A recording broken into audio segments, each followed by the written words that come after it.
Time for world to accept India is rogue Hindutva terrorist state, Bilawal on Sikh leaders killing in Canada. After Canada accused India of involvement in the killing of a separatist Sikh leader on its soil, former Foreign Minister Bilawal Bhutto Zardari said on Tuesday it was time for the international community to accept that India had become a rogue Hindutva terrorist state.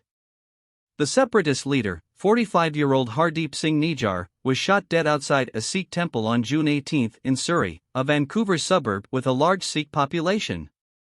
Nijjar supported a Sikh homeland in the form of an independent Khalistani state and was designated by India as a terrorist in July 2020. Subsequently, Canada said on Monday that it was actively pursuing credible allegations linking Indian government agents to the murder of the Sikh separatist leader. Prime Minister Justin Trudeau said in an emergency statement to the House of Commons that any involvement of a foreign government in the killing of a Canadian citizen was an unacceptable violation of our sovereignty. Ottawa also expelled India's top intelligence agent and accused it of a role in the murder of a Sikh separatist leader. In response, India said today it had expelled a Canadian diplomat with 5 days' notice to leave the country. Earlier, New Delhi also dismissed the Canadian accusation as absurd and motivated and urged it instead to take legal action against anti-Indian elements operating from its soil. Speaking to the media in Lahore today, PPP chairman and ex-Foreign Minister Bilawal said the interim Foreign Office should take notice of the episode and issue a clear statement. Canada had leveled a big allegation against India, he noted, adding that India had been exposed before the world. He further stated, "Till when the international community, particularly our friends in the West, will continue to ignore such events involving India. It is time for the international community to accept that India has become a rogue Hindutva terrorist state. They have not only conducted terrorism in, occupied, Kashmir, not only we in Pakistan have caught their spies involved in terrorism in our country, but they have now been caught violating the sovereignty of a NATO member state. This is not only a violation of Canadian sovereignty. This is, also, a violation of international law and international norms. And the PPP calls, but Pakistan should call on the international community to stand with the people of Canada and highlight the atrocities of the religio-fascist that is today's India." This is not the first instance of Bilawal using strong words of criticism for the Indian leadership. In December last year, while Bilawal was the foreign minister, he had called the Indian Prime Minister Narendra Modi the butcher of Gujarat, a reference to 2002 Gujarat riots. He had made these statements while addressing the media at a UN briefing room in New York, minutes after his Indian counterpart accused Pakistan of perpetuating terrorism and sheltering Osama bin Laden. In May this year, he became the first foreign minister from Pakistan to visit India in over a decade, to attend a Shanghai Cooperation Organization (SCO) conference in Goa. Upon his return, he said he had succeeded in countering the false narrative of Narendra Modi's government that every Muslim was a terror suspect and exposing Delhi's history of defiance of bilateral and international agreements. While in Goa, Bilawal and his Indian counterpart had also posed for a protocol picture but didn't shake hands. Meanwhile, there was shrill Indian media commentary about why there should not be talks and why the two shouldn't even shake hands.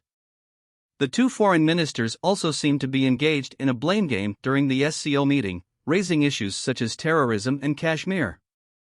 PPP's reservations over level playing field pertained to PMLN, Bilawal. Regarding the delay in polls, Bilawal said that the authority to announce the election date rested solely with the Election Commission of Pakistan and underscored that the PPP's reservations regarding a level playing field primarily pertained to a specific political party, the PMLN. PPP chairman said the party's CEC has unanimously made a demand that the election schedule including poll date should be given to the party. "We have also empowered Zardari to address these concerns regarding a level playing field, so it is not appropriate for me to raise this objection repeatedly." According to Bilawal, the authority to announce election dates does not rest with the establishment but exclusively with the Election Commission of Pakistan. He remarked, "It is unfair to decline budgeted development schemes in Sindh, while schemes allowing judges to buy plots in Punjab without an interest rate are being launched."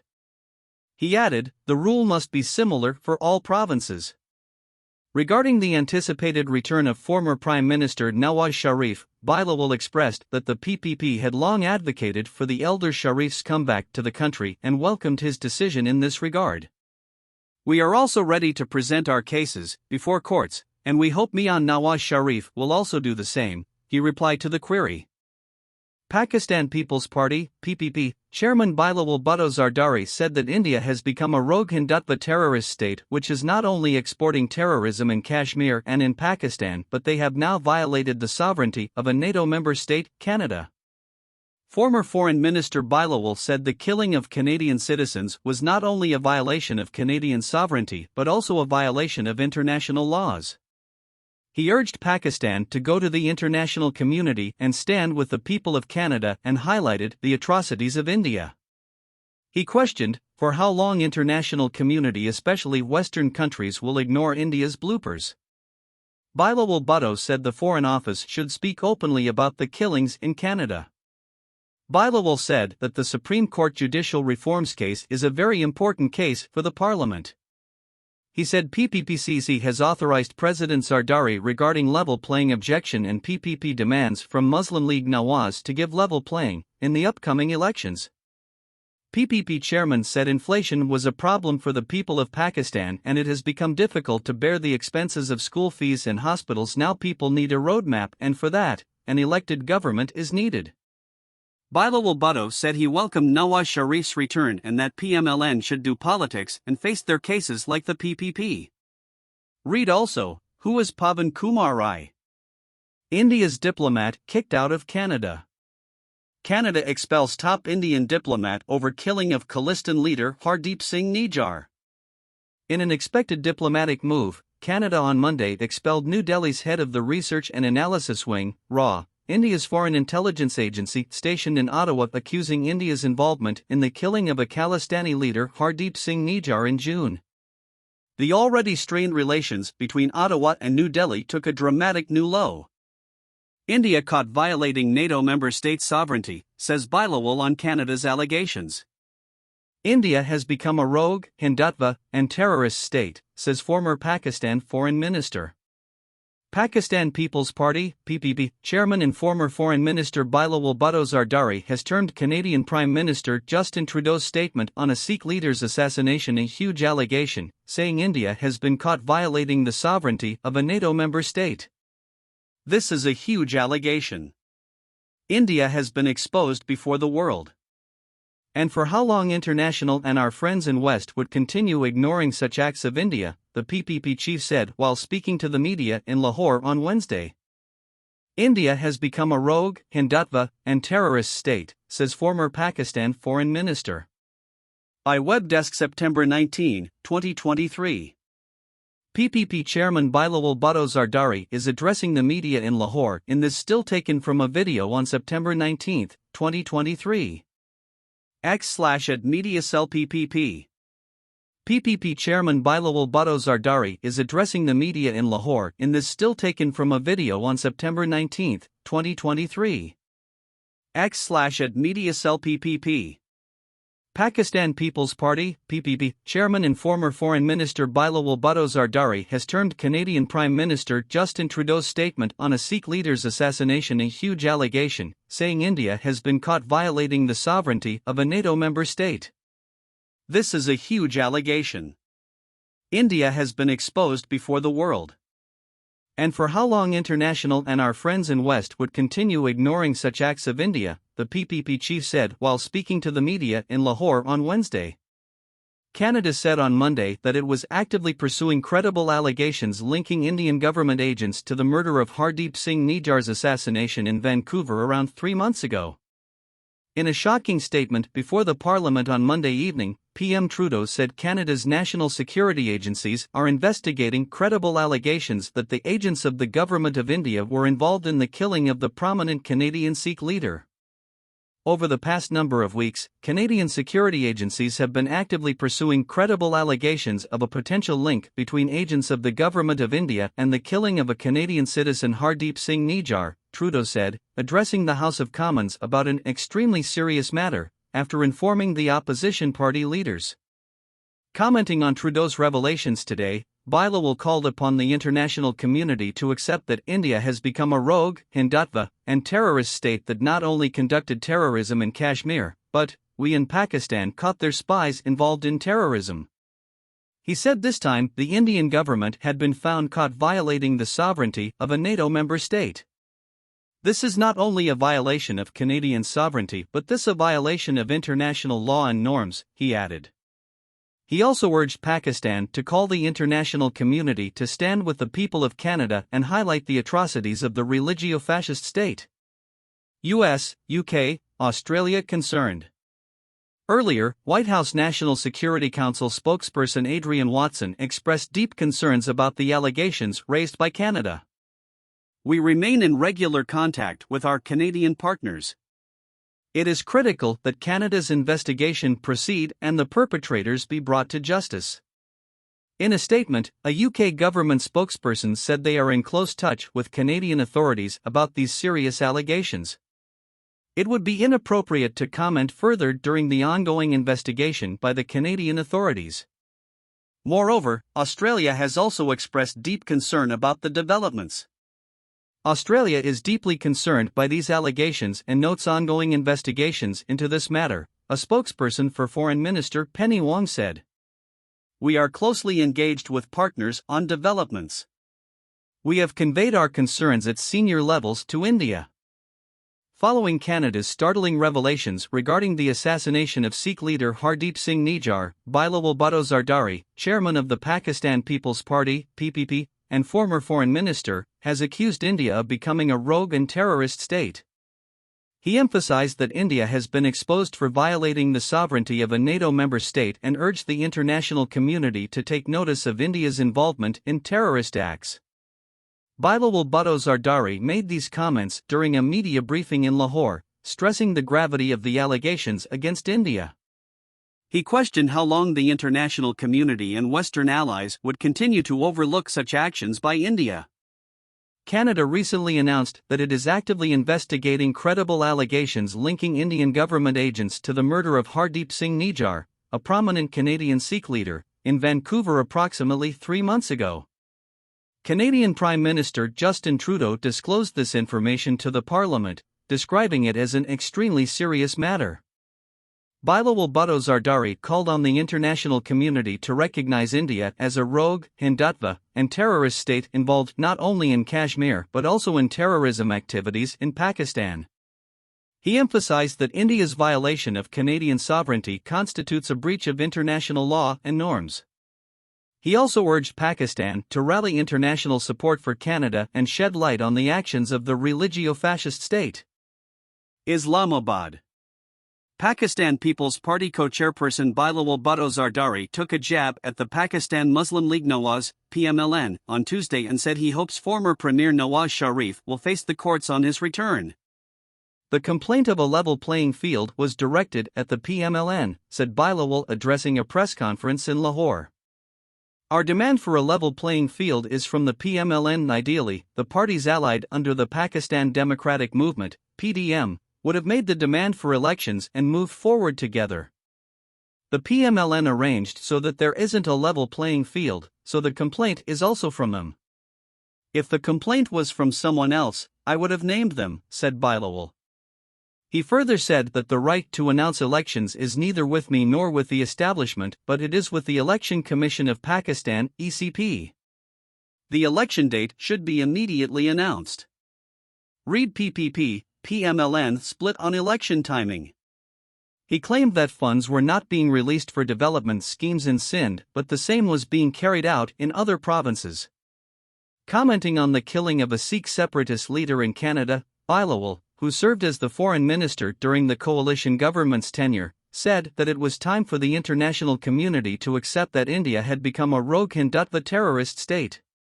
MQMP approaches ECP. Meanwhile, earlier in the day Muttahida Qawmi Movement Pakistan, MQMP, leader Farooq Sattar decried the lack of a level playing field in Sindh as his party put forth its reservations against constituencies, transfers, postings and appointments in front of the Election Commission Pakistan, ECP, on Tuesday.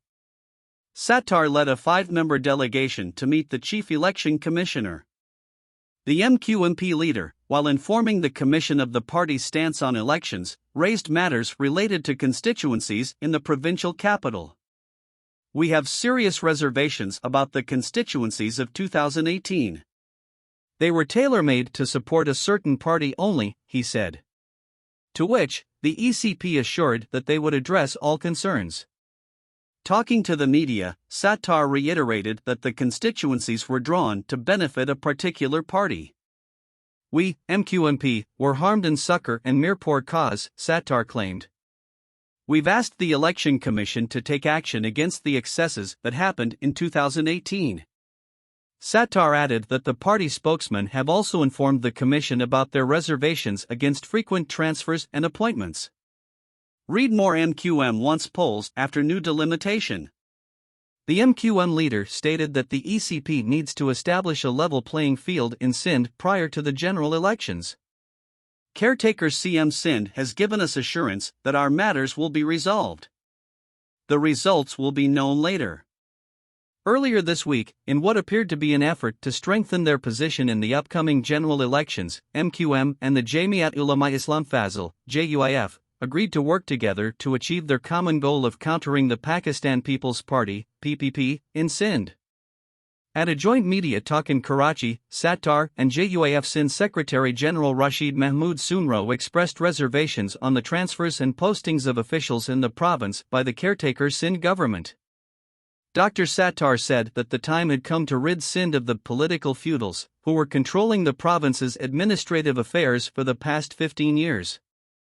"We have decided that we will not allow the use of Sindh card anymore. Enough is enough," Sattar added. The country's election oversight authority has urged the caretaker federal government not to appoint individuals with political affiliations to the federal cabinet, noting that there is a general impression that the interim government is a continuation of the last PMLN-led coalition government. The Election Commission of Pakistan, ECP, has expressed the views in a letter sent on Wednesday, September 13, to the Principal Secretary to the Prime Minister, Syed Taqir Hussain Shah.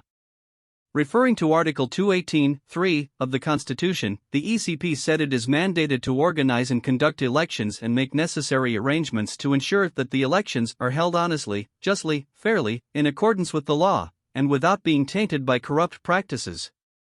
It stated that this provision is a clear call to ensure a level playing field for all political parties and candidates in elections. Read also, Nawaz's ex-secretary inducted in interim cabinet. However, the ECP noted that there is a general perception that the caretaker government is a continuation of the previous government. In this regard, it referred to a recent press conference in which a political party blamed the interim government for carrying on with the previous political legacy. It is desired that when selecting members of the cabinet, due care should be exercised to avoid persons with known political allegiance. Moreover, when selecting senior civil servants for key positions, this aspect should also be kept in mind to strengthen the neutrality of the caretaker setup, added the letter seen by the Express Tribune. On September 12, caretaker Prime Minister Anwar al-Haq Kakar appointed Fawad Hassan Fawad to his cabinet. Fawad had served as the principal secretary to former Prime Minister Nawaz Sharif and is considered close to the PMLN leadership. During the rule of the PTI party in July 2018, the National Accountability Bureau, NAB, had arrested Fawad on charges of corruption in various projects, including a housing scheme. However, an accountability court in February this year acquitted him in the case. Join us. Caretaker Prime Minister Anwar al-Haq Kakar on Monday said the Election Commission of Pakistan, ECP, would decide the date for the upcoming general elections. In an interview with a private television, the interim premier said Parliament had passed a law according to which election supervisor had the power to announce the date for the new polls. He stressed that speculations regarding elections should end as these would be held according to the existing law, adding that we have no intention to prolong the tenure of the caretaker government. Separately, Kakar directed the caretaker Religious Affairs Minister and Secretary to finalize arrangements for Hajj under their supervision. The Premier was chairing a preparatory meeting regarding Hajj 2024. According to a statement of the PM Office Media Wing, he also called for setting up a committee to review the Hajj arrangements and opined that there should be no compromise on the arrangements for the pilgrims. The Prime Minister directed the authorities concerned to submit a comprehensive report on the complaints filed by the pilgrims regarding this year's Hajj. The relevant ministry and the Ministry of Information Technology were directed to launch a mobile application and website to facilitate and register complaints for the intending pilgrims in the upcoming season through their joint collaboration. Also, the Premier said that the government was prioritizing to uplift the backward areas at par with the developed parts of the country. In a meeting with World Bank Country Director Naji Ben Hussein, Kakar hailed the institution's role for the development of backward areas, particularly the remote parts of Balochistan. He noted that the World Bank had played its role in providing relief and rehabilitating the people affected by the unprecedented floods in 2022. In a meeting with a delegation of the Christian community, the Prime Minister maintained that all minorities in Pakistan enjoyed equal rights, assuring them of complete protection of their rights and security.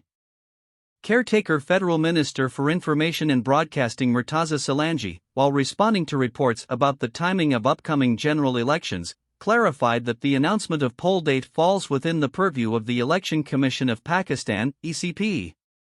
Salangi's statement came following reports hinting that President Dr. Arif Alvi could announce the date for elections at any time. Sources revealed that the president is hell-bent upon announcing the date of polls. They added that if the situation persists, the country may find itself in the throes of another constitutional crisis. The insiders said that Alvi's legal team as well as the Attorney General for Pakistan have explicitly informed him that following amendments to the Election Act, he no longer has the authority to announce election dates. Read more, President can announce polls date at any time, sources. As per the Constitution, elections are held under the last population census, which were conducted in 2023. The delimitation of constituencies is essential, and the ECP has already released the schedule for it, Salangi said in an interview with a private TV channel. The Information Minister further elaborated that once the process of delimitation is completed, all political parties would have 54 days to prepare for the elections. Salangi stressed the commitment to conducting impartial, transparent, and fair elections and assured cooperation with the ECP in this regard. The current caretaker government is committed to abiding by the law and the Constitution. We strive to maintain strong relations with all political parties, and we aim for an election that is accepted by all, Salangi stated. He emphasized that the duration of the caretaker government is determined by the Constitution, law, and constitutional bodies. Once a new parliament is elected, we will hand over the responsibility of running the country to the elected representatives, as outlined in the Constitution. There is no room for ambiguity, he further said. He acknowledged the rights of political leaders such as Bilawal Bhutto Zardari, chief of a major political party PPP, to express their opinions freely. He also noted that the Pakistan Tehreek-e-Insaf (PTI) is a registered political party and there are no restrictions on it. Bilawal Bhutto Zardari, born Bilawal Zardari, born September 21, 1988, Karachi, Pakistan, Pakistani politician and chairman of the Pakistan People's Party (PPP), who served as Pakistan's Minister of Foreign Affairs, 2022-23. Born into politics. Bhutto Zardari first became known through his dynastic pedigree. His maternal grandfather was Zulfikar Ali Bhutto, who, as president, 1971-73, and prime minister, 1973-77, of Pakistan, was one of the country's most consequential leaders. His mother, Benazir Bhutto, was Pakistan's first female prime minister, 1988-90, 1993-96. In fact, she was pregnant with Bilawal when she launched her first campaign for the office, and she gave birth to him 2 months later. His father, Asif Ali Zardari, was also a political figure, serving as president from 2008 to 2013. He was the son of Hakim Ali Zardari, a well-known businessman and politician. Both the Bhutto and the Zardari families had been prominent landowners in the Sindh region. Bilawal Zardari with Prime Minister Benazir Bhutto. Bilawal Zardari with Prime Minister Benazir Bhutto. The political success of Bilawal's family in the late 1980s and early 1990s coincided with Pakistan's return to democracy and, as a result, with increased public scrutiny of politicians.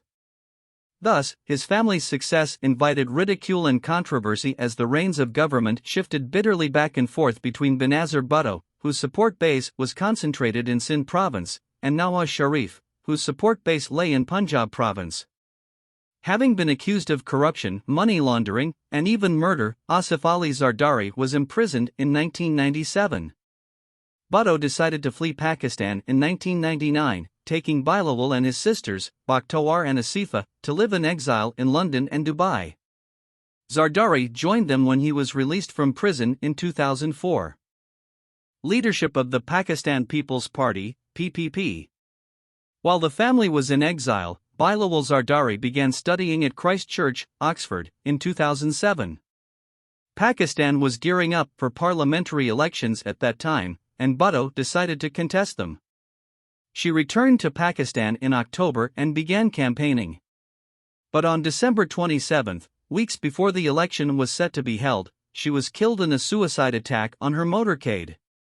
Days later, Bilawal Bhutto Zardari, who had added Bhutto to his surname, was appointed chair of the PPP. He was billed as the heir to the Bhutto line, but his young age and lack of experience called for a seasoned regent. Accordingly, his father was elected co-chair of the party and began directing it while Bhutto Zardari finished his studies in the United Kingdom. In September 2008, Zardari was elected president of Pakistan. "My mother always said, democracy is the best revenge," Bhutto Zardari had told the press months earlier, and in 2013 Zardari became the first elected president in the country's history to serve a full term. Meanwhile, Bhutto Zardari completed a bachelor's degree in history in 2010, and, at 21 years of age, he returned to live in Pakistan for the first time since he was 11 years old. He began training for political life, including expanding his knowledge of Pakistan, improving his command of Urdu and Sindhi, and occasionally putting what he learned into practice by giving speeches at rallies. He continued to spend significant amounts of time in the United Kingdom, however, as he undertook graduate coursework, earning a master's degree from Oxford, 2015. As the PPP was grooming its nominal leader, the party fell into disfavor. Its 5-year rule from 2008 to 2013 was marked by widespread discontent over weak economic development, rampant corruption, and government collaboration with the unpopular US-led war on terrorism. Voters flocked to the Pakistan Muslim League-e-Nawaz (PMLN) party, which, under the provincial government of Shahbaz Sharif in Punjab, 2008-18, had earned a reputation for able administration and fighting corruption. Meanwhile, much of the PPP's support in the north of the country was siphoned off by the populism of Imran Khan and his Pakistan Tehreek-e-Insaf (PTI) party. Nonetheless, the PPP's acceptance of its loss in the 2013 parliamentary elections led to a historic moment for Pakistan, as the PPP oversaw the country's first democratic transfer of power. By the time Bhutto Zardari was eligible to run for the parliament in 2018, the party's base of support had been reduced to its home province of Sindh.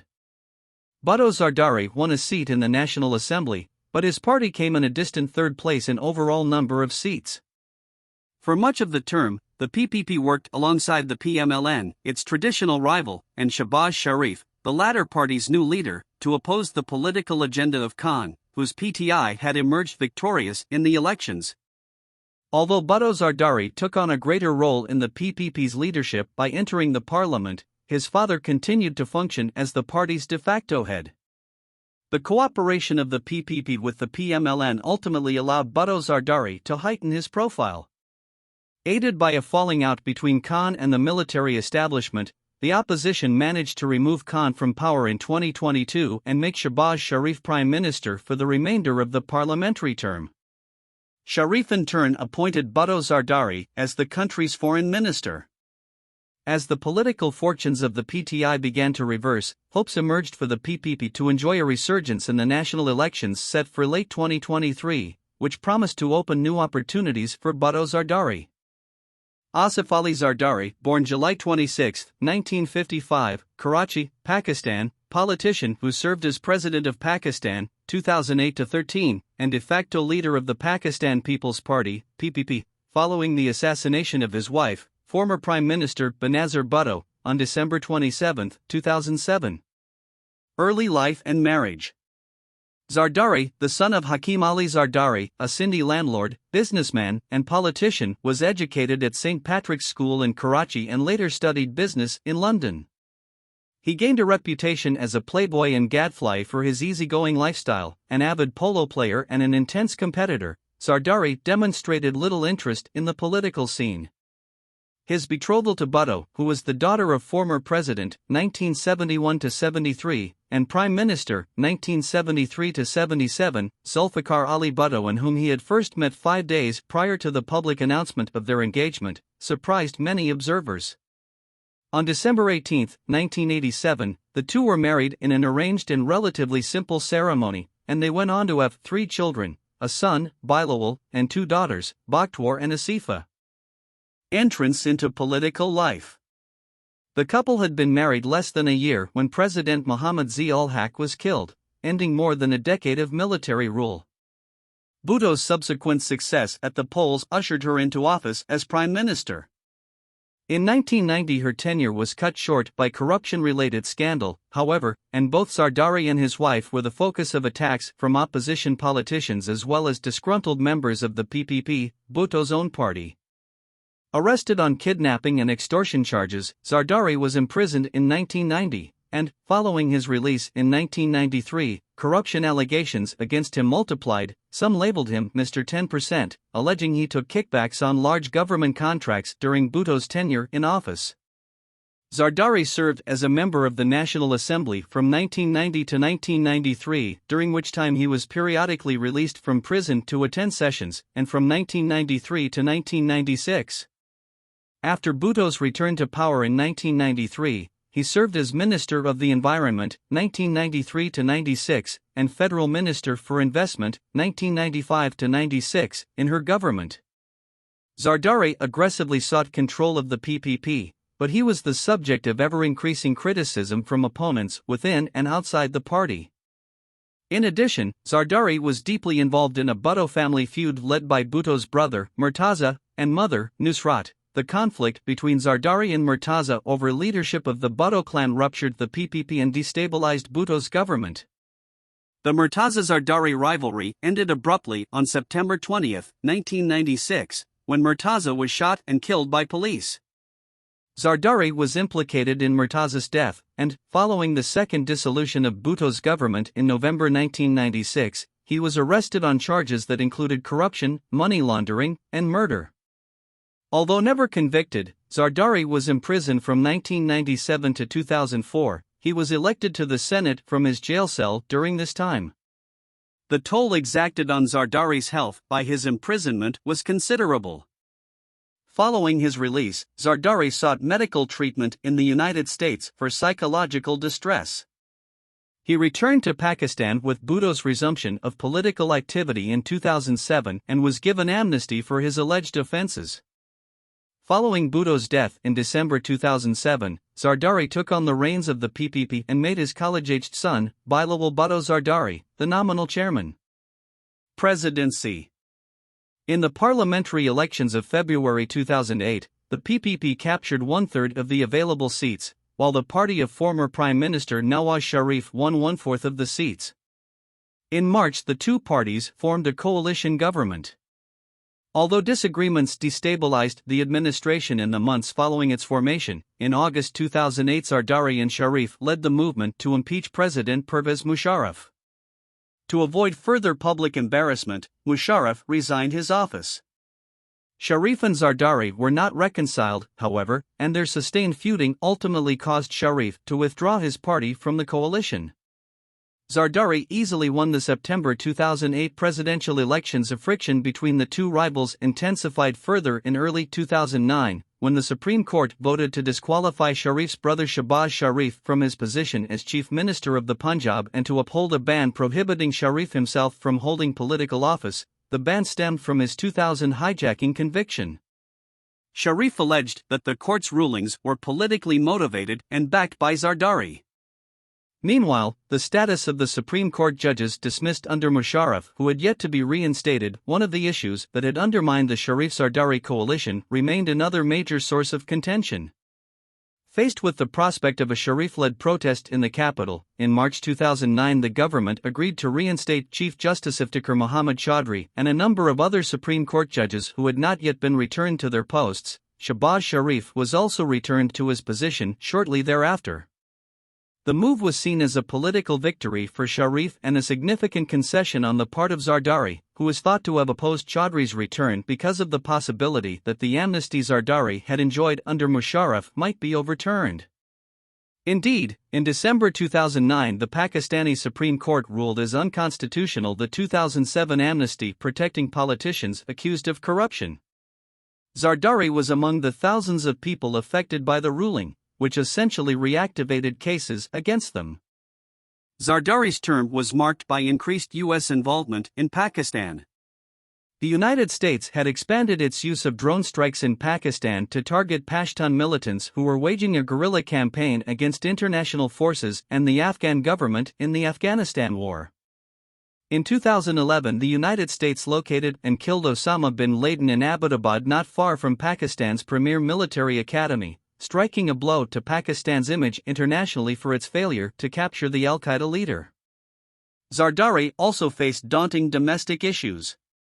An unusually heavy monsoon season in 2010 led to unprecedented flooding, see Pakistan floods of 2010, affecting some one-fourth of the country and leaving about 14 million people homeless and millions more susceptible to malnutrition and disease.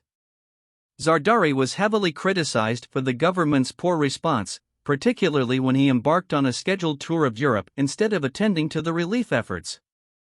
In 2011, controversy erupted over the extrajudicial killing of Salman Taseer, governor of Punjab, for his criticism of a blasphemy law implemented decades before under Zia-ul-Haq.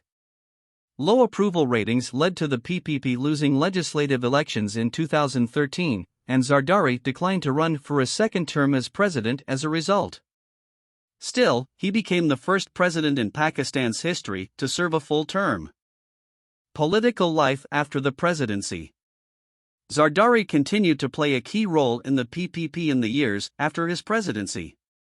He left the country in 2015, however, amid tensions with the security establishment. Shortly after his return in late 2016, he announced his intention to contest the 2018 legislative elections, after which he entered the National Assembly as one of the leaders of the opposition. As a growing number of opposition figures were pursued on corruption charges, including Nawaz Sharif, Zardari himself was arrested in June 2019 and released on bail in December. He continued to face charges of money laundering, however, and his son, Bilawal, began taking on a greater role in party leadership. Benazir Bhutto, born June 21, 1953, Karachi, Pakistan, died December 27, 2007, Rawalpindi, Pakistani politician who became the first woman leader of a Muslim nation in modern history. She served 2 terms as Prime Minister of Pakistan, in 1988-90 and 1993-96. Political beginnings. Bhutto was the daughter of the politician Zulfikar Ali Bhutto, who was the leader of Pakistan from 1971 until 1977. She was educated at Harvard University, BA 1973, and subsequently studied philosophy, political science, and economics at the University of Oxford, BA 1976, before completing a postgraduate degree in international law there, MA 1977. Shortly after Bhutto completed her studies in 1977 and returned to Pakistan, her father was deposed by General Muhammad Zia-ul-Haq, who then made himself the chief martial law administrator. After her father's execution in 1979, Bhutto became the titular head of her father's party, the Pakistan People's Party, PPP, and endured frequent house arrest from 1979 to 1984. In exile from 1984 to 1986, she returned to Pakistan after the lifting of martial law and soon became the foremost figure in the political opposition to Zia. President Zia died in August 1988 in a mysterious plane crash, leaving a power vacuum at the center of Pakistani politics. In the ensuing elections, Bhutto's PPP won the single largest block of seats in the National Assembly. first and second terms as Pakistan's first female prime minister. On December 1, 1988, Bhutto became the country's first female prime minister and the head of its first civilian government since the dissolution of her father's government in 1977. She formed a fragile coalition with independent parliamentarians from her home province of Sindh, but they left the coalition the following year as ethnic tensions in that province escalated. Without their support, Bhutto was unable to pass legislation to address Pakistan's critical issues, including widespread poverty, governmental corruption, and increasing crime. Meanwhile, she bore the brunt of a discordant relationship with the military leadership. In August 1990, the president of Pakistan, Ghulam Ishaq Khan, dismissed her government on charges of corruption and other malfeasance and called for new elections. Bhutto's PPP suffered a defeat in the national elections of October 1990, and thereafter she led the parliamentary opposition against her successor, Nawaz Sharif. Benazir Bhutto and Hillary Clinton. Benazir Bhutto and Hillary Clinton. In elections held in October 1993, the PPP won a plurality of votes, and it succeeded in beating out Sharif's Pakistan Muslim League, PMLN, party in every province, including Sharif's home province of Punjab, except Balochistan. In her second term, Bhutto made headway in Pakistan's relations abroad, attracted foreign investment in the country, and implemented social programs. Moreover, she had an important ally in the president, Farooq Laghari, who was a member of the PPP. But Pakistan continued to experience an unstable economy and a decline in law and order. Meanwhile, a dynastic spat embroiled her in scandal as her brother, Murtaza, accused her husband, Asif Ali Zardari, of corruption. With Bhutto losing public confidence amid her mounting troubles, Laghari dismissed her government in November 1996. Corruption charges and exile. Voter turnout was low in the 1997 elections, in which Bhutto's PPP suffered a decisive loss to Sharif's PMLN. With British and Swiss cooperation, Sharif's administration continued to pursue the corruption charges against Bhutto. In 1999, Bhutto and her husband, a controversial businessman and senator jailed since 1996 on a variety of charges, were both convicted of corruption by a Lahore court, a decision overturned by the Supreme Court in 2001 because of evidence of governmental interference. Bhutto did not achieve political accommodation with General Pervez Musharraf's seizure of power in a 1999 coup d'état. Her demands that the charges against her and her husband be dropped were denied, undercutting negotiations with the Musharraf government regarding a return to the country from her self-imposed exile. Facing standing arrest warrants should she return to Pakistan, Bhutto remained in exile in London and Dubai from the late 1990s. Because of Musharraf's 2002 decree banning prime ministers from serving a third term, Bhutto was not permitted to stand for elections that same year. In addition, legislation in 2000 that prohibited a court-convicted individual from holding party office hindered her party, as Bhutto's unanimously elected leadership would have excluded the PPP from participating in elections. In response to these obstacles, the PPP split, registering a new, legally distinct branch called the Pakistan People's Party Parliamentarians, PPPP. Legally separate and free from the restrictions brought upon the PPP by Bhutto's leadership, the PPPP participated in the 2002 elections, in which it proceeded to earn a strong vote. However, Bhutto's terms for cooperation with the military government that all charges against her and against her husband be withdrawn continued to be denied. In 2004, Bhutto's husband was released from prison on bail and joined Bhutto in exile. Just before the 2007 elections, talk began to circulate of Bhutto's return to Pakistan. Return to Pakistan, assassination, and legacy. Shortly before Musharraf's re-election to the presidency, amid unresolved discussions of a power-sharing deal between Bhutto and Musharraf's military regime, he finally granted Bhutto a long-sought amnesty for the corruption charges brought against her by the Sharif administration. The Supreme Court challenged Musharraf's right to grant the amnesty, however, criticizing it as unconstitutional. Nevertheless, in October 2007, Bhutto returned to Karachi from Dubai after 8 years of self-imposed exile. Celebrations marking her return were marred by a suicide attack on her motorcade, in which numerous supporters were killed. Bhutto was assassinated in December in a similar attack while campaigning for upcoming parliamentary elections. Following her death, party leadership fell to her husband, Asif Ali Zardari, and later to their son, Bilawal Bhutto Zardari. Bhutto's autobiography, Daughter of the East, was published in 1988, also published as Daughter of Destiny, 1989. She also wrote Reconciliation, Islam, Democracy, and the West, which was published posthumously in 2008. India, country that occupies the greater part of South Asia. Its capital is New Delhi, built in the 20th century just south of the historic hub of Old Delhi to serve as India's administrative center. Its government is a constitutional republic that represents a highly diverse population consisting of thousands of ethnic groups and likely hundreds of languages. With roughly 1/6 of the world's total population, India is the second most populous country, after China. India. It is known from archaeological evidence that a highly sophisticated urbanized culture, the Indus civilization, dominated the northwestern part of the subcontinent from about 2600 to 2000 BCE. From that period on, India functioned as a virtually self-contained political and cultural arena, which gave rise to a distinctive tradition that was associated primarily with Hinduism, the roots of which can largely be traced to the Indus civilization.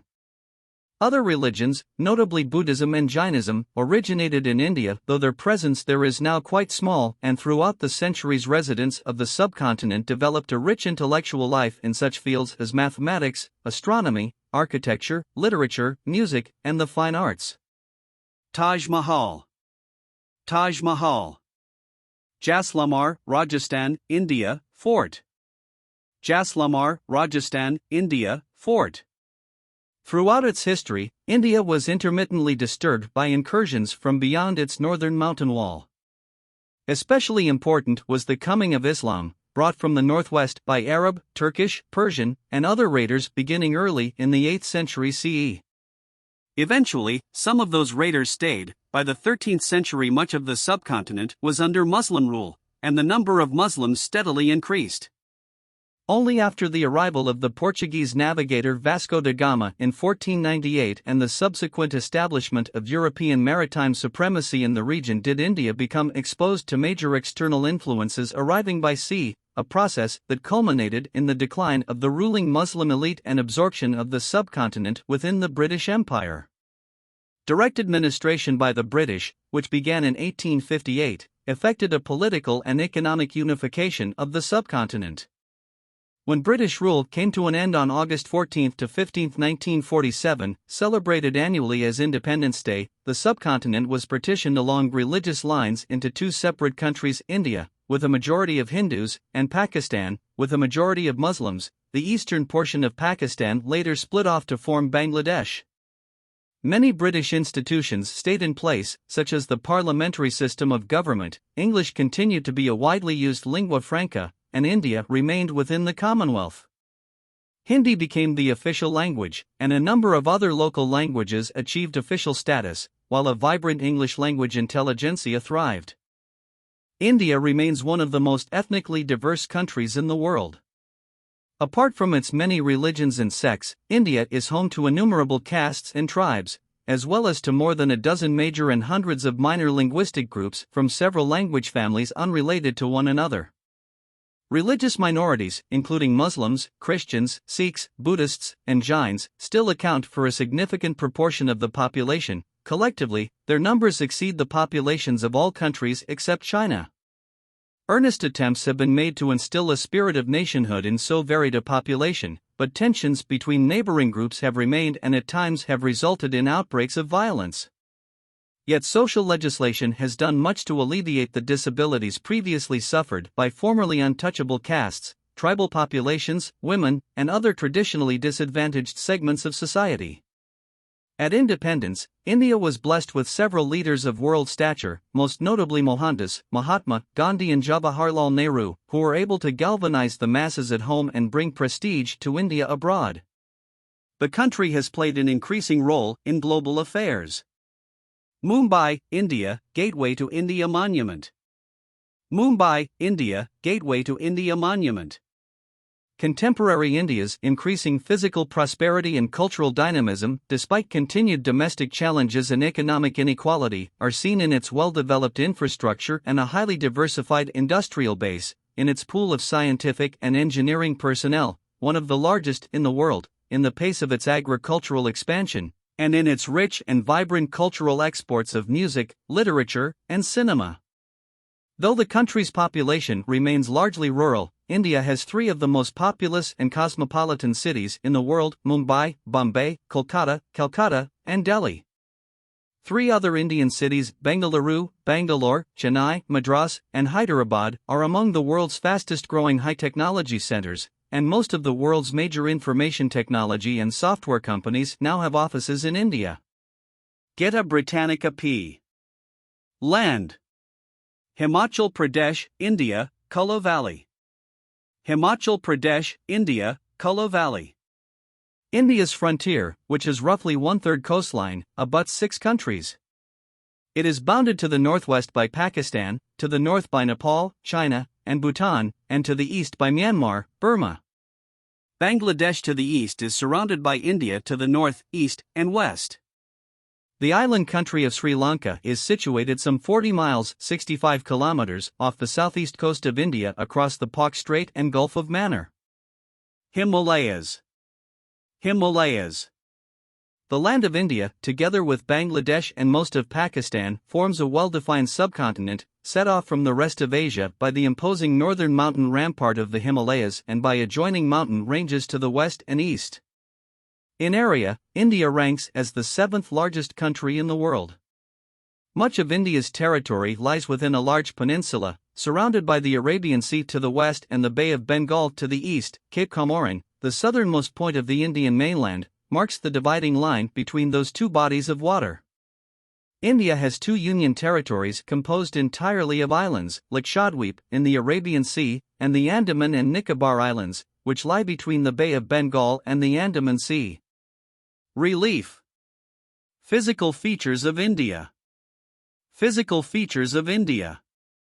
It is now generally accepted that India's geographic position, continental outline, and basic geologic structure resulted from a process of plate tectonics, the shifting of enormous, rigid crustal plates over the Earth's underlying layer of molten material. India's landmass, which forms the northwestern portion of the Indian-Australian plate, began to drift slowly northward toward the much larger Eurasian plate several hundred million years ago, after the former broke away from the ancient southern hemispheric supercontinent known as Gondwana, or Gondwanaland. When the two finally collided, approximately 50 million years ago, the northern edge of the Indian-Australian plate was thrust under the Eurasian plate at a low angle. The collision reduced the speed of the oncoming plate, but the underthrusting, or subduction, of the plate has continued into contemporary times. The effects of the collision and continued subduction are numerous and extremely complicated. An important consequence, however, was the slicing off of crustal rock from the top of the underthrusting plate. Those slices were thrown back onto the northern edge of the Indian landmass and came to form much of the Himalayan mountain system. The new mountains, together with vast amounts of sediment eroded from them, were so heavy that the Indian-Australian plate just south of the range was forced downward, creating a zone of crustal subsidence. Continued rapid erosion of the Himalayas added to the sediment accumulation, which was subsequently carried by mountain streams to fill the subsidence zone and cause it to sink more. India's present-day relief features have been superimposed on 3 basic structural units: the Himalayas in the north, the Deccan, Peninsular Plateau region, in the south, and the Indo-Gangetic Plain, lying over the subsidence zone, between the two. Further information on the geology of India is found in the article Asia. The Himalayas of India. Himalayas. Himalayas. The Himalayas, from the Sanskrit words hima, snow, and alaya, abode, the loftiest mountain system in the world, form the northern limit of India. That great, geologically young mountain arc is about 1,550 miles, 2,500 kilometers long, stretching from the peak of Nanga Parbat, 26,660 feet, 8,126 meters, in the Pakistani-administered portion of the Kashmir region to the Namcha Barwa Peak in the Tibet Autonomous Region of China. Between those extremes, the mountains fall across India, southern Tibet, Nepal, and Bhutan. The width of the system varies between 125 and 250 miles, 200 and 400 kilometers. Within India, the Himalayas are divided into three longitudinal belts, called the Outer, Lesser, and Great Himalayas. At each extremity there is a great bend in the system's alignment, from which a number of lower mountain ranges and hills spread out. Those in the west lie wholly within Pakistan and Afghanistan, while those to the east straddle India's border with Myanmar, Burma. North of the Himalayas are the plateau of Tibet and various trans-Himalayan ranges, only a small part of which, in the Ladakh Union Territory, in the Indian-administered portion of Kashmir, are within the territorial limits of India. Because of the continued subduction of the Indian peninsula against the Eurasian plate, the Himalayas and the associated eastern ranges remain tectonically active. As a result, the mountains are still rising, and earthquakes, often accompanied by landslides, are common. Several since 1900 have been devastating, including one in 1934 in what is now Bihar state that killed more than 10,000 people. In 2001, another tremor, the Bhuj earthquake, farther from the mountains, in Gujarat state, was less powerful but caused extensive damage, taking the lives of more than 20,000 people and leaving more than 500,000 homeless. Still others, notably the 2005 quake in Pakistani-administered Kashmir and the 2015 Temblor in Nepal, principally affected those regions but also caused widespread damage and hundreds of deaths in adjacent parts of India. The relatively high frequency and wide distribution of earthquakes likewise have generated controversies about the safety and advisability of several hydroelectric and irrigation projects. The Outer Himalayas, the Siwalik Range. The southernmost of the three mountain belts are the Outer Himalayas, also called the Siwalik or Shiwalik Range. Crests in the Siwaliks, averaging from 3,000 to 5,000 feet, 900 to 1,500 meters, in elevation, seldom exceed 6,500 feet, 2,000 meters. The range narrows as it moves east and is hardly discernible beyond the Duars, a plains region in West Bengal state. Interspersed in the Siwaliks are heavily cultivated flat valleys, duns, with a high population density. To the south of the range is the Indo-Gangetic Plain. Weakly indurated, largely deforested, and subject to heavy rain and intense erosion, the Siwaliks provide much of the sediment transported onto the plain. The Lesser Himalayas. To the north of the Siwaliks and separated from them by a fault zone, the Lesser Himalayas, also called the Lower or Middle Himalayas, rise to heights ranging from 11,900 to 15,100 feet, 3,600 to 4,600 meters. Their ancient name is Himachal, Sanskrit, Hima, snow, and Akal, mountain. The mountains are composed of both ancient crystalline and geologically young rocks, sometimes in a reverse stratigraphic sequence because of thrust faulting. The Lesser Himalayas are traversed by numerous deep gorges formed by swift-flowing streams, some of them older than the mountains themselves, which are fed by glaciers and snowfields to the north. The Great Himalayas. Kanchenjunga. Kanchenjunga. The northernmost Great, or Higher, Himalayas, in ancient times, the Himadri, with crests generally above 16,000 feet, 4,900 meters, in elevation, are composed of ancient crystalline rocks and old marine sedimentary formations. Between the Great and Lesser Himalayas are several fertile longitudinal valleys. In India, the largest is the Vale of Kashmir, an ancient lake basin with an area of about 1,700 square miles, 4,400 square kilometers. The Great Himalayas, ranging from 30 to 45 miles, 50 to 75 kilometers, wide, include some of the world's highest peaks.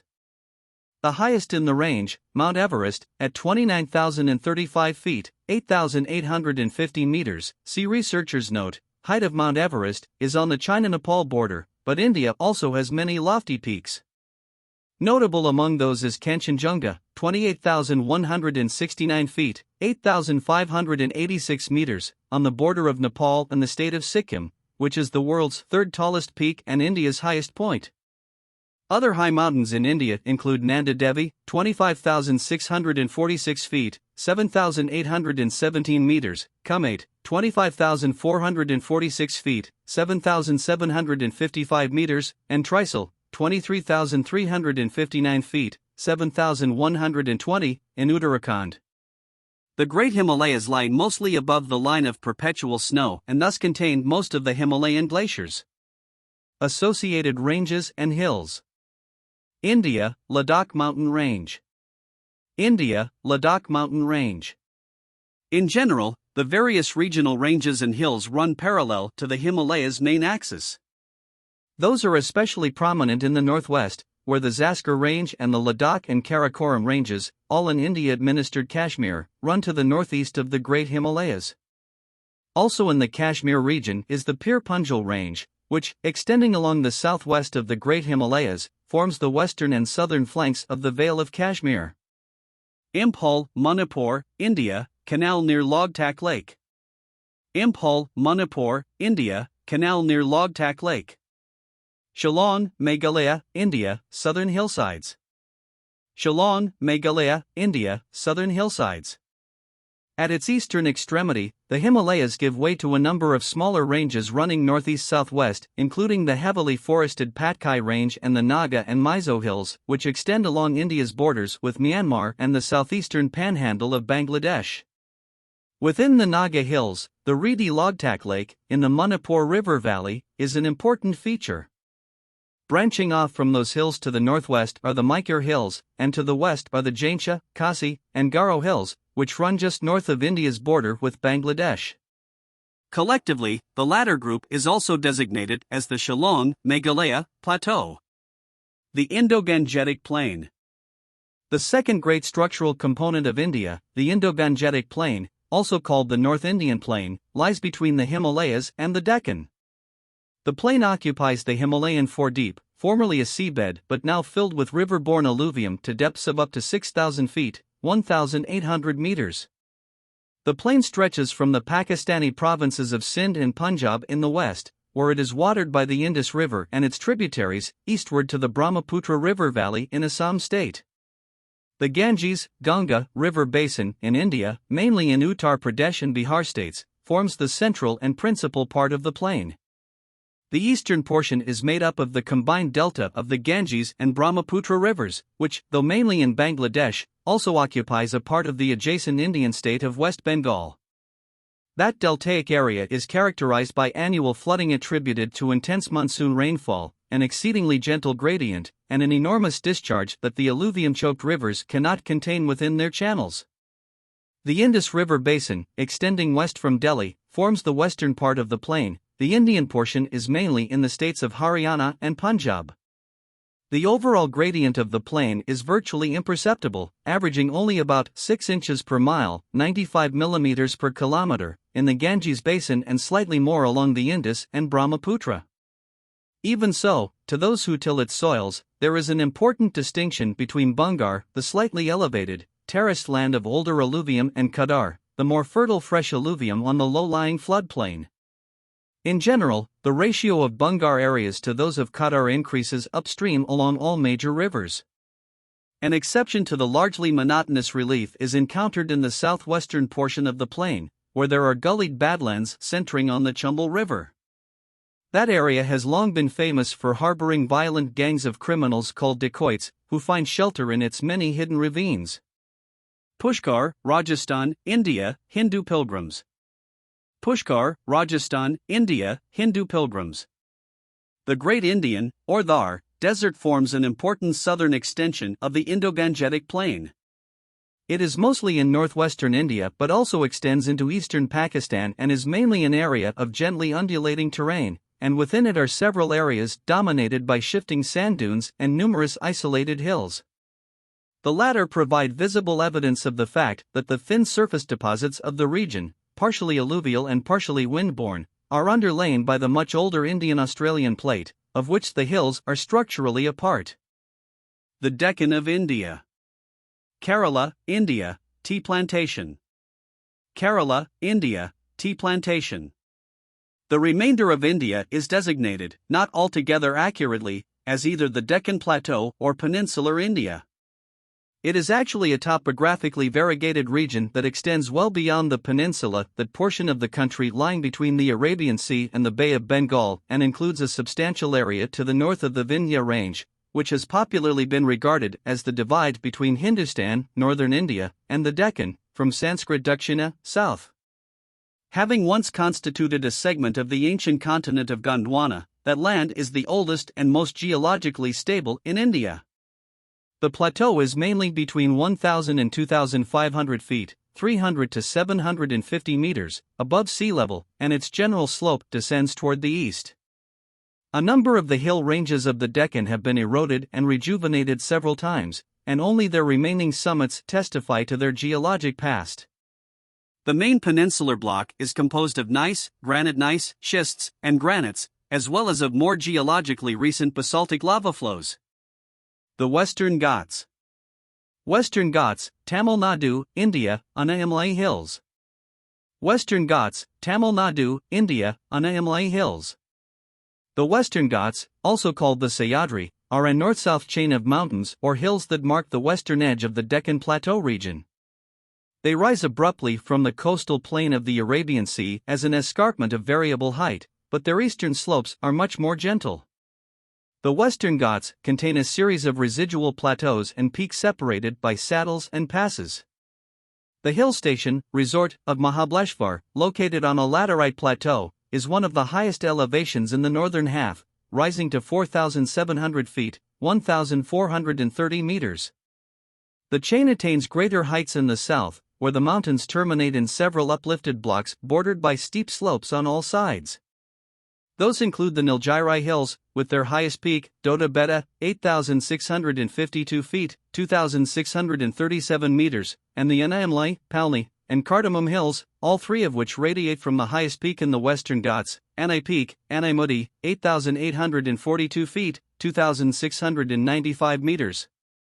The Western Ghats receive heavy rainfall, and several major rivers, most notably the Krishna, Kistna, and the two holy rivers, the Godavari and the Kaveri, have their headwaters there. The Eastern Ghats. The Eastern Ghats are a series of discontinuous low ranges running generally northeast-southwest parallel to the coast of the Bay of Bengal. The largest single sector, the remnant of an ancient mountain range that eroded and subsequently rejuvenated, is found in the Dandakaranya region between the Mahanadi and Godavari rivers. That narrow range has a central ridge, the highest peak of which is Armakonda, 5,512 feet, 1,680 meters, in northeastern Andhra Pradesh state. The hills become subdued farther southwest, where they are traversed by the Godavari River through a gorge 40 miles 65 kilometers long. Still farther southwest, beyond the Krishna River, the Eastern Ghats appear as a series of low ranges and hills, including the Aramala, Nalamala, Velakonda, and Palkonda. Southwest of the city of Chennai, Madras, the Eastern Ghats continue as the Javati and Shevaroy Hills, beyond which they merge with the Western Ghats. Inland regions. Aravalli Range. Aravalli Range. The northernmost portion of the Deccan may be termed the peninsular foreland. That large ill-defined area lies between the peninsula proper to the south, roughly demarcated by the Vindhya Range, and the Indo-Gangetic Plain and the Great Indian Desert, beyond the Aravalli Range, to the north. The Aravalli, or Arvalli, range runs southwest-northeast for more than 450 miles 725 kilometers from a highland node near Ahmedabad, Gujarat, northeast to Delhi. Those mountains are composed of ancient rocks and are divided into several parts, in one of which lies Sumbar Salt Lake. Their highest summit is Guru Peak, 5,650 feet, 1,722 meters, on Mount Abu. The Aravallis form a divide between the west-flowing streams, draining into the desert or the Rann of Kutch, and the Chumbel and its tributaries within the Ganges River catchment area. Between the Aravallis and the Vindhya Range lies the fertile, basaltic Malwa Plateau. The plateau gradually rises southward toward the hills of the Vindhya Range, which is actually a south-facing escarpment deeply eroded by short streams flowing into the valley of the Nirmada River below. The escarpment appears from the south as an imposing range of mountains. The Nirmada Valley forms the western and principal portion of the Nirmada Sun Trough, a continuous depression running southwest-northeast, mostly at the base of the Vindhya Range, for about 750 miles, 1,200 kilometers. To the east of the peninsular foreland lies the mineral-rich Chota Nagpur Plateau region, mostly within Jharkhand, northwestern Odisha, Orissa, and Chhattisgarh states. It is a region of numerous scarps separating areas of rolling terrain. To the southwest of the Chota Nagpur Plateau is the Chhattisgarh Plain, centered in Chhattisgarh on the upper course of the Mahanadi River. Most of the inland area south of the peninsular foreland and the Chota Nagpur Plateau is characterized by rolling terrain and generally low relief, within which a number of hill ranges, some of them mesa-like formations, run in various directions. Occupying much of the northwestern portion of the peninsula, most of Maharashtra and some bordering areas of Madhya Pradesh, Telangana, and Karnataka, is the Deccan Lava Plateau. The mesa-like features are especially characteristic of that large fertile area, which is cut across by the Satpura, Ajunta, and Balaghat ranges. Coastal areas. Most of the coast of India flanks the eastern and western Ghats. In the northwest, however, much of coastal Gujarat lies to the northwest of the western Ghats, extending around the Gulf of Khambhat, Cambay, and into the salt marshes of the Kathiawar and Kutch peninsulas. Those tidal marshes include the Great Rann of Kutch along the border with Pakistan and the Little Rann of Kutch between the two peninsulas. Because the level of the marshes rises markedly during the rainy season, the Kutch Peninsula normally becomes an island for several months each year. The area farther south, especially the stretch from Daman to Goa, known as the Konkan Coast, is indented with rias, flooded valleys, extending inland into narrow riverine plains. Those plains are dominated by low-level lateritic plateaus and are marked by alternating headlands and bays, the latter often sheltering crescent-shaped beaches. From Goa south to Cape Comorin, the southernmost tip of India, is the Malabar coastal plain, which was formed by the deposition of sediment along the shoreline. The plain, varying between 15 and 60 miles, 25 to 100 kilometers, wide, is characterized by lagoons and brackish, navigable backwater channels. The predominantly deltaic eastern coastal plain is an area of deep sedimentation. Over most of its length it is considerably wider than the plain on the western coast. The major deltas, from south to north, are of the Kaveri, the Krishna-Godavari, the Mahanadi, and the Ganges-Brahmaputra rivers. The last of those is some 190 miles 300 kilometers wide, but only about one-third of it lies within India. Traversed by innumerable distributaries, the Ganges Delta is an ill-drained region, and the western part within Indian territory has become moribund because of shifts in the channels of the Ganges. Tidal incursions extend far inland, and any small temporary rise in sea level could submerge Kolkata, Calcutta, located about 95 miles, 155 kilometers, from the head of the Bay of Bengal.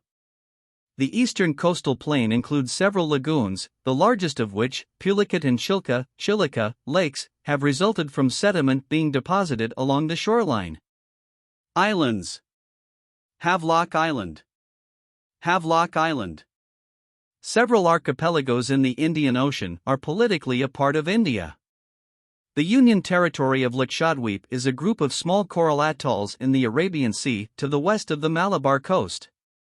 Far off the eastern coast, separating the Bay of Bengal and the Andaman Sea, lie the considerably larger and hillier chains of the Andaman and Nicobar Islands, also a Union territory. The Andamans are closer to Myanmar and the Nicobars closer to Indonesia than to the Indian mainland.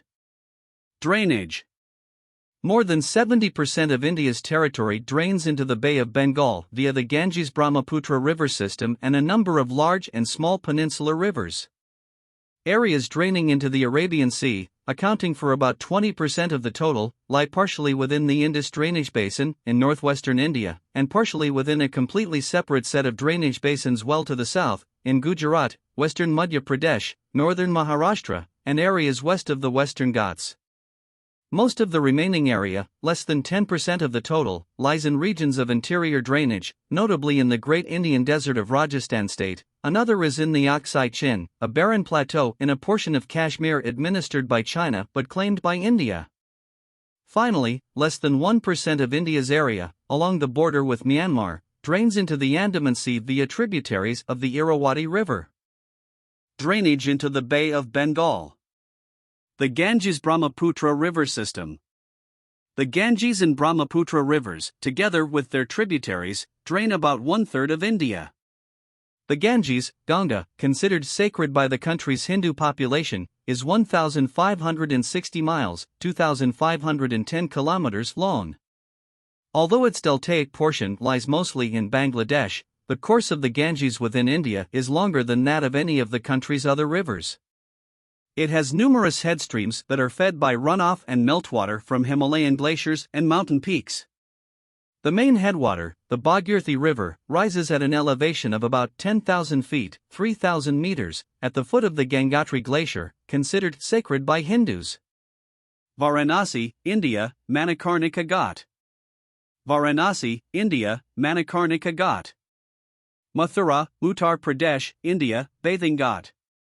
Mathura, Uttar Pradesh, India, Bathing Ghat. The Ganges enters the Indo-Gangetic Plain at the city of Haridwar, Hardwar. From Haridwar to Kolkata it is joined by numerous tributaries. Proceeding from west to east, the Ghagara, Gandak, and Kosi rivers, all of which emerge from the Himalayas, join the Ganges from the north, while the Yamuna and Son are the two most important tributaries from the south. The Yamuna, which also has a Himalayan source, the Yamunotri Glacier, and flows roughly parallel to the Ganges throughout its length, receives the flow of several important rivers, including the Chumbel, Betwa, and Ken, which originate in India's peninsular foreland. Of the northern tributaries of the Ganges, the Kosi, India's most destructive river, referred to as the Sorrow of Bihar, warrants special mention. Because of its large catchment in the Himalayas of Nepal and its gentle gradient once it reaches the plain, the Kosi is unable to discharge the large volume of water it carries at its peak flows, and it frequently floods and changes its course. The seasonal flows of the Ganges and other rivers fed by meltwaters from the Himalayas vary considerably less than those of the exclusively rain-fed peninsular rivers. That consistency of flow enhances their suitability for irrigation and where the diversion of water for irrigation is not excessive, for navigation as well. Although the total length of the Brahmaputra, about 1,800 miles, 2,900 kilometers, exceeds that of the Ganges, only 450 miles, 725 kilometers of its course lies within India. The Brahmaputra, like the Indus, has its source in a trans-Himalayan area about 60 miles, 100 kilometers, southeast of Mapam Lake in the Tibet Autonomous Region of China. The river runs east across Tibet for more than half its total length before cutting into India at the northern border of Arunachal Pradesh state. It then flows south and west through the state of Assam and south into Bangladesh, where it empties into the vast Ganges-Brahmaputra delta. The narrow Brahmaputra basin in Assam is prone to flooding because of its large catchment areas, parts of which experience exceedingly heavy precipitation. Peninsular rivers. The peninsular drainage into the Bay of Bengal includes a number of major rivers, most notably the Mahanadi, Godavari, Krishna, and Kaveri. Except for the Mahanadi, the headwaters of those rivers are in the high rainfall zones of the Western Ghats, and they traverse the entire width of the plateau, generally from northwest to southeast, before reaching the Bay of Bengal. The Mahanadi has its source at the southern edge of the Chhattisgarh Plain. India's peninsular rivers have relatively steep gradients and thus rarely give rise to floods of the type that occur in the plains of northern India, despite considerable variations in flow from the dry to wet seasons. The lower courses of a number of those rivers are marked by rapids and gorges, usually as they cross the eastern Ghats. Because of their steep gradients, rocky underlying terrain, and variable flow regimes, the peninsular rivers are not navigable. Drainage into the Arabian Sea. Indus River in Ladakh, India. Indus River in Ladakh, India. A substantial part of northwestern India is included in the Indus drainage basin, which India shares with China, Afghanistan, and Pakistan. The Indus and its longest tributary, the Sutlej, both rise in the trans-Himalayan region of Tibet. The Indus initially flows to the northwest between towering mountain ranges and through Jammu and Kashmir state before entering the Pakistani-administered portion of Kashmir. It then travels generally to the southwest through Pakistan until it reaches the Arabian Sea. The Sutlej also flows northwest from its source but enters India farther south, at the border of Himachal Pradesh state. From there it travels west into the Indian state of Punjab and eventually enters Pakistan, where it flows into the Indus. Srinagar, Jammu and Kashmir, India, Jhelum River. Srinagar, Jammu and Kashmir, India, Jhelum River. Between the Indus and the Sutlej lie several other major Indus tributaries. The Jhelum, the northernmost of those rivers, flows out of the Pir Punjal range into the Vale of Kashmir and thence via Baranmula Gorge into Pakistani-administered Kashmir. The three others, the Chenab, Ravi, and Beas, originate in the Himalayas within Himachal Pradesh. The Chenab travels across Jammu and Kashmir before flowing into Pakistan. The Ravi forms a part of the southern boundary between Jammu and Kashmir and Himachal Pradesh states and thereafter a short stretch of the India-Pakistan border prior to entering Pakistan, and the Beas flows entirely within India, joining the Sutlej in the Indian state of Punjab. The area through which the five Indus tributaries flow has traditionally been called the Punjab, from Persian Panj, 5, and Ab, water. That area currently falls in the Indian state of Punjab, containing the Sutlej and the Beas, and the Pakistani province of Punjab.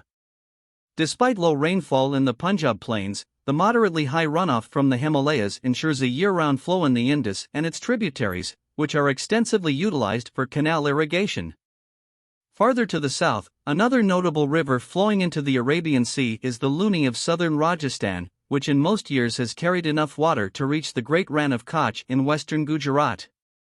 Also flowing through Gujarat is the Mahi River, as well as the two most important west-flowing rivers of peninsular India, the Nirmada drainage basin 38,200 square miles, 98,900 square kilometers, and Tapi, 25,000 square miles, 65,000 square kilometers.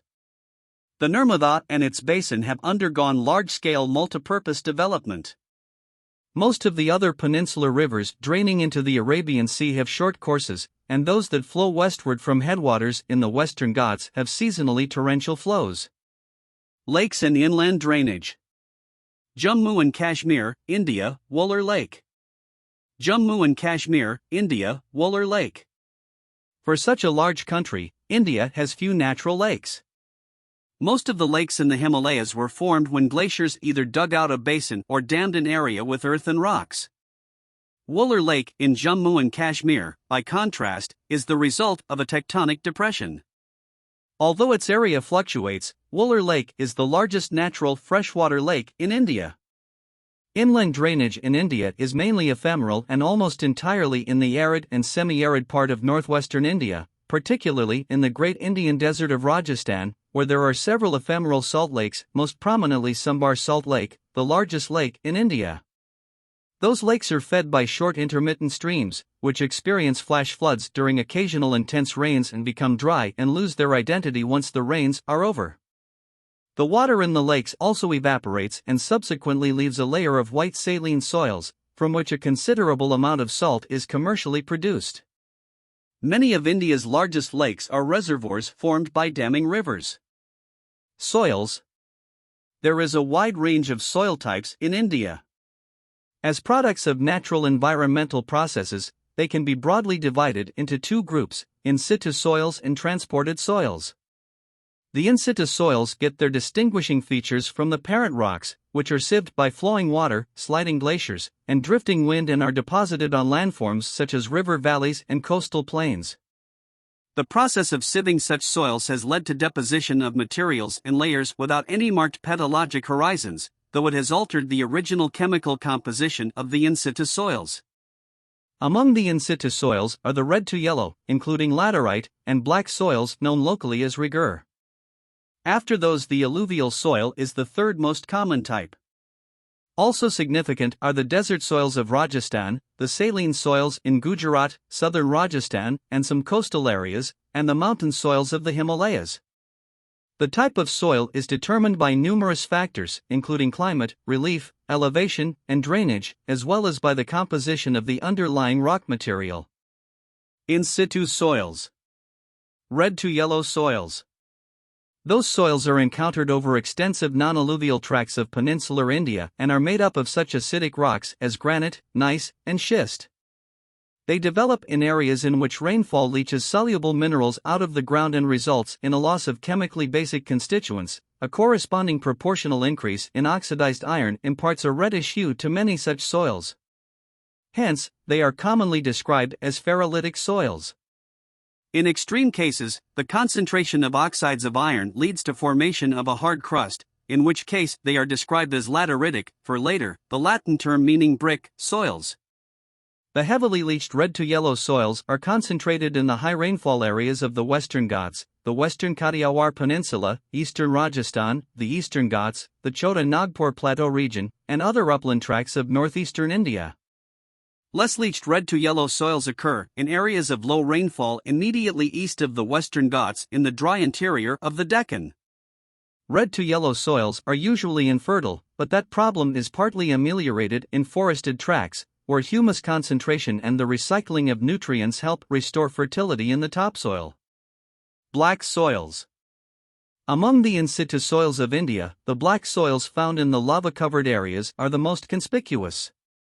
Those soils are often referred to as regur but are popularly known as black cotton soils, since cotton has been the most common traditional crop in areas where they are found. Black soils are derivatives of trap lava and are spread mostly across interior Gujarat, Maharashtra, Karnataka, and Madhya Pradesh on the Deccan Lava Plateau and the Malva Plateau, where there is both moderate rainfall and underlying basaltic rock. Because of their high clay content, black soils develop wide cracks during the dry season, but their iron-rich granular structure makes them resistant to wind and water erosion. They are poor in humus yet highly moisture retentive, thus responding well to irrigation. Those soils are also found on many peripheral tracts where the underlying basalt has been shifted from its original location by fluvial processes. The sifting has only led to an increased concentration of clastic contents. Alluvial soils are widespread. They occur throughout the Indo-Gangetic Plain and along the lower courses of virtually all the country's major rivers, especially the deltas along the east coast. The non-deltaic plains along India's coasts are also marked by narrow ribbons of alluvium. New alluvium found on much of the Indo-Gangetic floodplain is called Kadar and is extremely fertile and uniform in texture. Conversely, the old alluvium on the slightly elevated terraces, termed bungar, carries patches of alkaline efflorescences, called usar, rendering some areas infertile. In the Ganges basin, sandy aquifers holding an enormous reserve of groundwater ensure irrigation and help make the plain the most agriculturally productive region of the country. Climate. India provides the world's most pronounced example of a monsoon climate. The wet and dry seasons of the Indian monsoon system, along with the annual temperature fluctuations, produce three general climatic periods over much of the country: 1. Hot wet weather from about mid-June to the end of September, 2. Cool dry weather from early October to February, and 3. Hot dry weather, though normally with high atmospheric humidity, from about March to mid-June. The actual duration of those periods may vary by several weeks, not only from one part of India to another but also from year to year. Regional differences, which are often considerable, result from a number of internal factors, including elevation, type of relief, and proximity to bodies of water. The monsoons. Monsoon onset in Asia. Monsoon onset in Asia. A monsoon system is characterized by a seasonal reversal of prevailing wind directions and by alternating wet and dry seasons. In India, the wet season, called the southwest monsoon, occurs from about mid-June to early October, when winds from the Indian Ocean carry moisture-laden air across the subcontinent, causing heavy rainfall and often considerable flooding. Usually about 3/4 of the country's total annual precipitation falls during those months. During the driest months, called the retreating monsoon, especially from November through February, that pattern is reversed, as dry air from the Asian interior moves across India toward the ocean. October and March through May, by contrast, are typically periods of desultory breezes with no strong prevailing patterns. The southwest monsoon. Monsoon. Monsoon.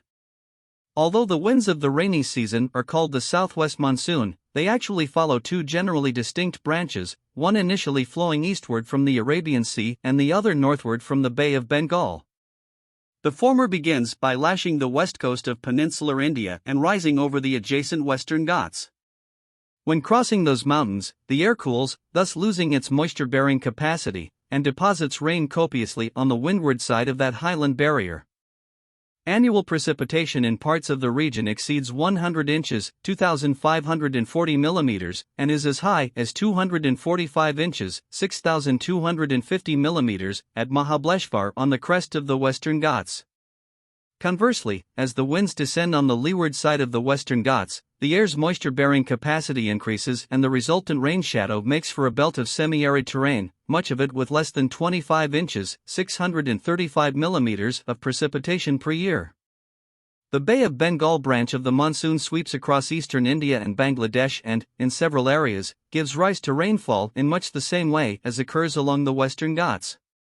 The effect is particularly pronounced in the Shillong Plateau, where at Cherrapunji the average annual rainfall is 450 inches, 11,430 millimeters, one of the heaviest in the world. The Brahmaputra Valley to the north also experiences a rain shadow effect. The problem is mitigated, however, by the adjacent Himalayas, which cause the winds to rise again, thereby establishing a parallel belt of heavy precipitation. Blocked by the Himalayas, the Bay of Bengal branch of the monsoon is diverted westward up the Gangetic Plain, reaching Punjab only in the first week of July. In the Gangetic Plain, the two branches merge into one. By the time they reach the Punjab, their moisture is largely spent. The gradual reduction in the amount of rainfall toward the west is evidenced by the decline from 64 inches, 1,625 millimeters, at Kolkata to 26 inches, 660 millimeters, at Delhi and to desert conditions still farther west. Over the northeastern portion of peninsular India, the two branches also intermittently collide, creating weak weather fronts with sufficient rainfall to produce patches of fairly high precipitation, more than 60 inches, 1,520 millimeters, in the Chota Nagpur Plateau. Rainfall during the retreating monsoon.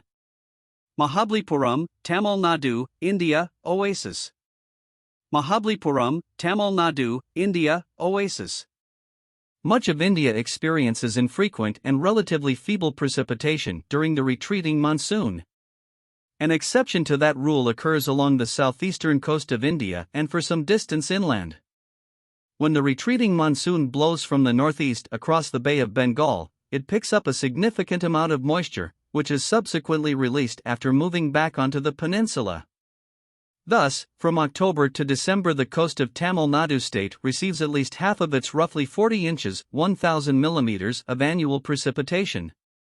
That rainy extension of the generally dry retreating monsoon is called the northeast, or winter, monsoon. Another type of winter precipitation occurs in northern India, which receives weak cyclonic storms originating in the Mediterranean basin. In the Himalayas, those storms bring weeks of drizzling rain and cloudiness and are followed by waves of cold temperatures and snowfall. Jammu and Kashmir, in particular, receives much of its precipitation from the storms. Fierce tropical cyclones occur in India during what may be called the pre-monsoon, early monsoon, or post-monsoon periods.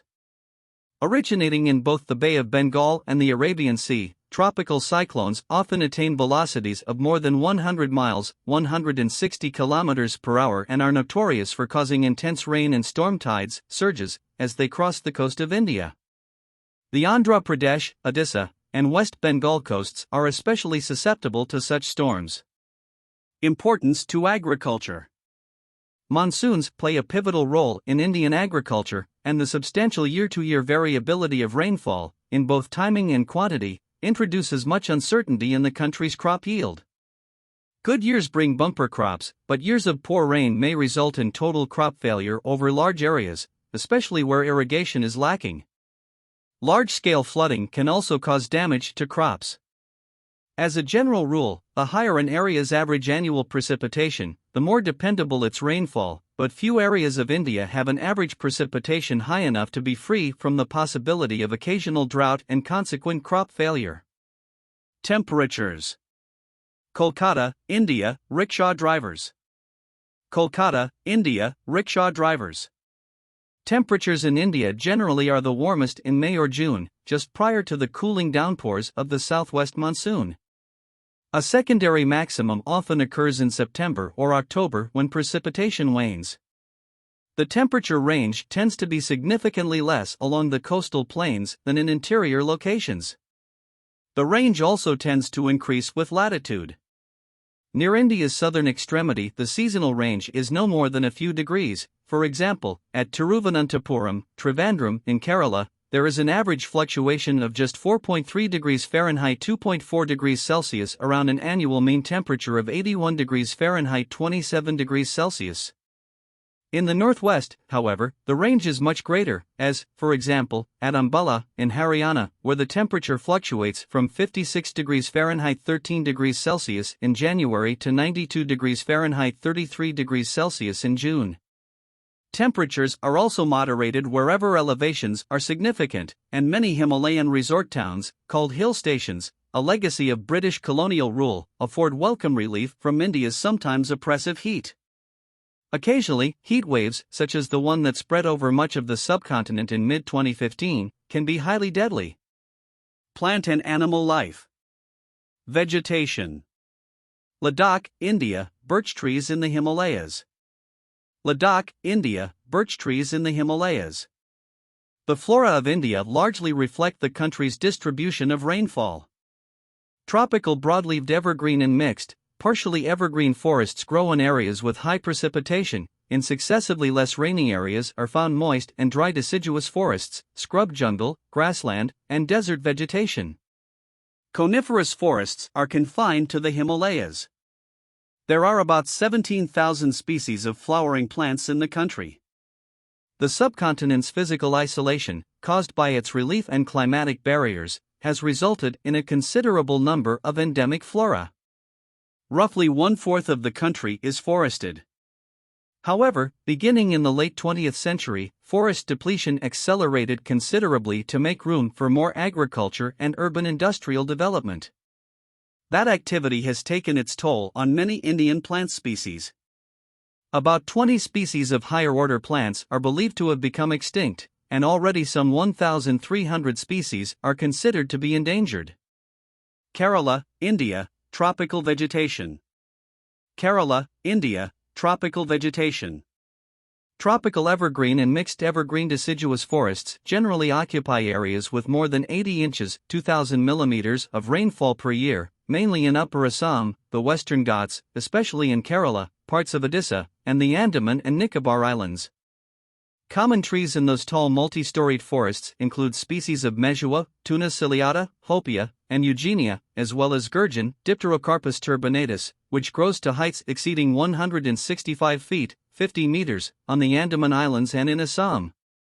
The mixed evergreen deciduous forests of Kerala and the Bengal Himalayas have a large variety of commercially valuable hardwood trees, of which Lagerstroemia lanceolata, East Indian, or Malabar, Kino, Pterocarpus marsupium, and rosewood, Dalbergia latifolia, are well known. Tropical moist deciduous forests generally occur in areas with 60 to 80 inches, 1,500 to 2,000 millimeters, of rainfall, such as the northern part of the Eastern Ghats, east-central India, and western Karnataka. Dry deciduous forests, which grow in places receiving less than 60 inches, 1,500 millimeters of precipitation, characterize the subhumid and semi-arid regions of Gujarat, Madhya Pradesh, eastern Rajasthan, central Andhra Pradesh, and western Tamil Nadu. Teak, sal, Shorea robusta, axlewood, Anogesis latifolia, tendu, eine, and Adena cardifolia are some of the major deciduous species. Tropical thorn forests occupy areas in various parts of the country, though mainly in the northern Gangetic Plain and southern peninsular India. Those forests generally grow in areas with less than 24 inches, 600 millimeters of rain, but are also found in more humid areas, where deciduous forests have been degraded because of unregulated grazing, felling, and shifting agriculture. In those areas, such xerophytic, drought-tolerant trees as species of acacia, babool and catechu, and Butea monosperma predominate. The important commercial species include teak and sal. Teak, the foremost timber species, is largely confined to the peninsula. During the period of British rule, it was used extensively in shipbuilding, and certain forests were therefore reserved as teak plantations. Sal is confined to the lower Himalayas, Uttar Pradesh, Bihar, Jharkhand, Chhattisgarh, Assam, and Madhya Pradesh. Other species with commercial uses are sandalwood, Santalum album, the fragrant wood that is perhaps the most precious in the world, and rosewood, an evergreen used for carving and furniture. Beetle palm nuts. Beetle palm nuts. Many other species are noteworthy, some because of special ecological niches they occupy. Deltaic areas, for example, are fringed with mangrove forests, in which the dominant species, called sundari or sundari, Heritiera fomes, which is not, properly speaking, a mangrove, is characterized by respiratory roots that emerge from the tidal water. Conspicuous features of the tropical landscape are the palms, which are represented in India by some 100 species. Coconut and betel nut, the fruit of which is chewed, are cultivated mainly in coastal Karnataka and Kerala.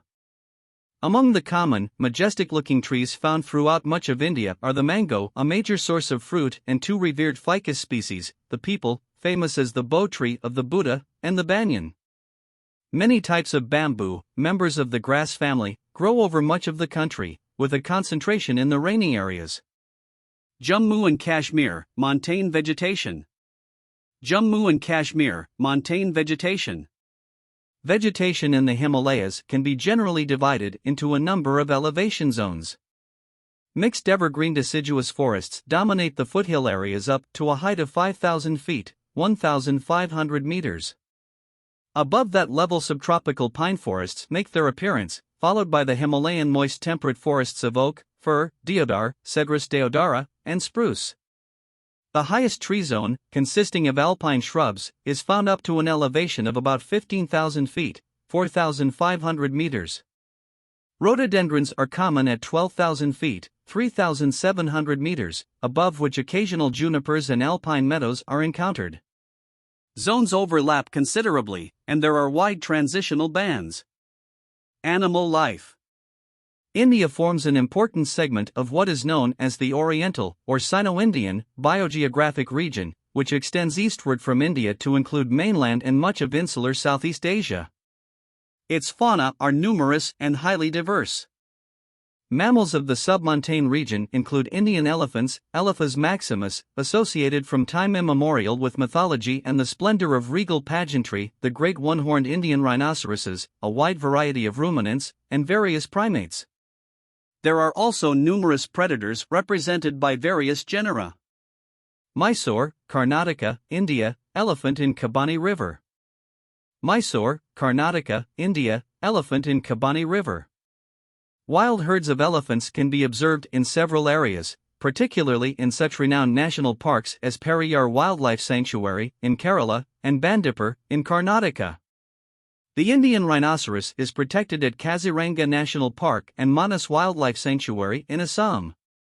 Examples of ruminants include the wild Indian bison, or gaur, Boscaurus, which inhabits peninsular forests, Indian buffalo, four-horned antelope, Tetracerus quadricornis, known locally as chowsingha, blackbuck, Antelope cervicapra, or Indian antelope known as the nilgai, Ocelophus tragacamelus, or blaubuck, and Indian wild ass, Equus hemianus cur, or gorker.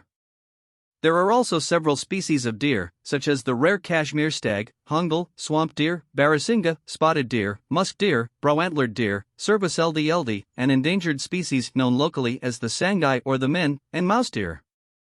Among the primates are various monkeys, including rhesus monkeys in gray, or Hanuman, lungurs, Presbytus entellus, both of which are found in forested areas and near human settlements. The only ape found in India, the Holat gibbon, is confined to the rainforests of the eastern region. Lion-tailed macaques of the Western Ghats, with halos of hair around their faces, are becoming rare because of poaching. Tiger. Tiger. The country's carnivores include cats, dogs, foxes, jackals, and mongooses. Among the animals of prey, the Asiatic lion, now confined to Gir National Park, in the Kathiawar Peninsula of Gujarat, is the only extant subspecies of lion found outside of Africa. The majestic but endangered Bengal tiger, the national animal of India, is known for its rich color, elusive design, and formidable power. Of the 5 extant tiger subspecies worldwide, the Bengal tiger is the most numerous. Tigers are found in the forests of the Tarai region of northern India, Bihar, and Assam, the Ganges Delta in West Bengal, the Eastern Ghats, Madhya Pradesh, and eastern Rajasthan. Once on the verge of extinction, Indian tigers have increased to several thousand, thanks largely to Project Tiger, which has established reserves in various parts of the country. Among other cats are leopards, clouded leopards, and various smaller species. The Great Himalayas have notable fauna that includes wild sheep and goats, markhor, capra falconeri, and ibex. Lesser pandas and snow leopards are also found in the upper reaches of the mountains. Oxen, buffalo, horses, dromedary camels, sheep, goats, and pigs are common domesticated animals. The cattle breed Brahman, or zebu, Bos indicus, a species of ox, is an important draft animal. India has more than 1,200 species of birds and perhaps 2,000 subspecies, although some migratory species are found in the country only during the winter. The amount of avian life in the country represents roughly 1/8 of the world's species. The major reason for such a high level of diversity is the presence of a wide variety of habitats, from the cold and dry alpine tundra of Ladakh and Sikkim to the steamy, tangled jungles of the Sundarbans and wet, moist forests of the Western Ghats and the Northeast. The country's many larger rivers provide deltas and backwaters for aquatic animal life, and many smaller rivers drain internally and end in vast saline lakes that are important breeding grounds for such birds as black-necked cranes, Grus nigricalis, barhead geese, Anser indicus, and great crested grebes, as well as various kinds of terns, gulls, plovers, and sandpipers. Herons, storks, ibises, and flamingos are well represented, and many of those birds frequent Keoladeo National Park, near Bartupur, Rajasthan, designated a UNESCO World Heritage Site in 1985. The Rann of Kutch forms the nesting ground for one of the world's largest breeding colonies of flamingos. Birds of prey include hawks, vultures, and eagles. Vultures are ubiquitous consumers of carrion. Game birds are represented by pheasants, jungle fowl, partridges, and quails.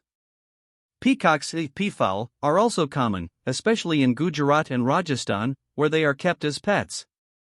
Resplendently feathered, the peacock has been adopted as India's national bird. Great Indian bustard. Great Indian bustard. Other notable birds in India include the Indian crane, commonly known as the cerus, Grus antigone, a large gray bird with crimson legs. The cerus stands as tall as a human. Bustards inhabit India's grasslands. The great Indian bustard, Artiotus nigriceps, now confined to central and western India, is an endangered species protected by legislation. Sand grouse, pigeons, doves, parakeets, and cuckoos are found throughout the country. The mainly non-migratory kingfisher, living close to water bodies, is considered sacred in many areas. Hornbills, barbets, and woodpeckers also are common, as are larks, crows, babblers, and thrushes. Reptiles, fish, and insects. Gavial. Gavial. Reptiles are well represented in India. Crocodiles inhabit the country's rivers, swamps, and lakes. The estuarine crocodile, Crocodilus porosus, once attaining a maximum length of 30 feet, 9 meters, though specimens exceeding 20 feet, 6 meters, are now rare, usually lives on the fish, birds, and crabs of muddy deltaic regions. The longsnout gavial, or gharial, Gavialis gangeticus, a species similar to the crocodile, is endemic to northern India. It is found in a number of large rivers, including the Ganges and Brahmaputra and their tributaries. Of the nearly 400 species of snakes, 1/5 are venomous. Krites and cobras are particularly widespread venomous species. King cobras often grow to at least 12 feet, 3.6 meters, long. The Indian python frequents marshy areas and grasslands. Lizards also are widespread, and turtles are found throughout India, especially along the eastern coast. Of some 2,000 species of fish in India, about 1/5 live in fresh water. Common edible freshwater fish include catfish and several members of the carp family, notably the maser, which grows up to 6.5 feet, 2 meters, and 200 pounds, 90 kilograms. Sharks are found in India's coastal waters and sometimes travel inland through major estuaries. Commercially valuable marine shellfish species include shrimps, prawns, crabs, lobsters, pearl oysters, and conchs. Among the commercially valuable insects are silkworms, bees, and the lac insect, Laxifer lacca. The latter secretes a sticky, resinous material called lac, from which shellac and a red dye are produced. Many other insects, such as various species of mosquitoes, are vectors for disease, example, malaria and yellow fever, or for human parasites, example, certain flatworms and nematodes. India has more than 1,200 species of birds and perhaps 2,000 subspecies, although some migratory species are found in the country only during the winter. The amount of avian life in the country represents roughly 1/8 of the world's species.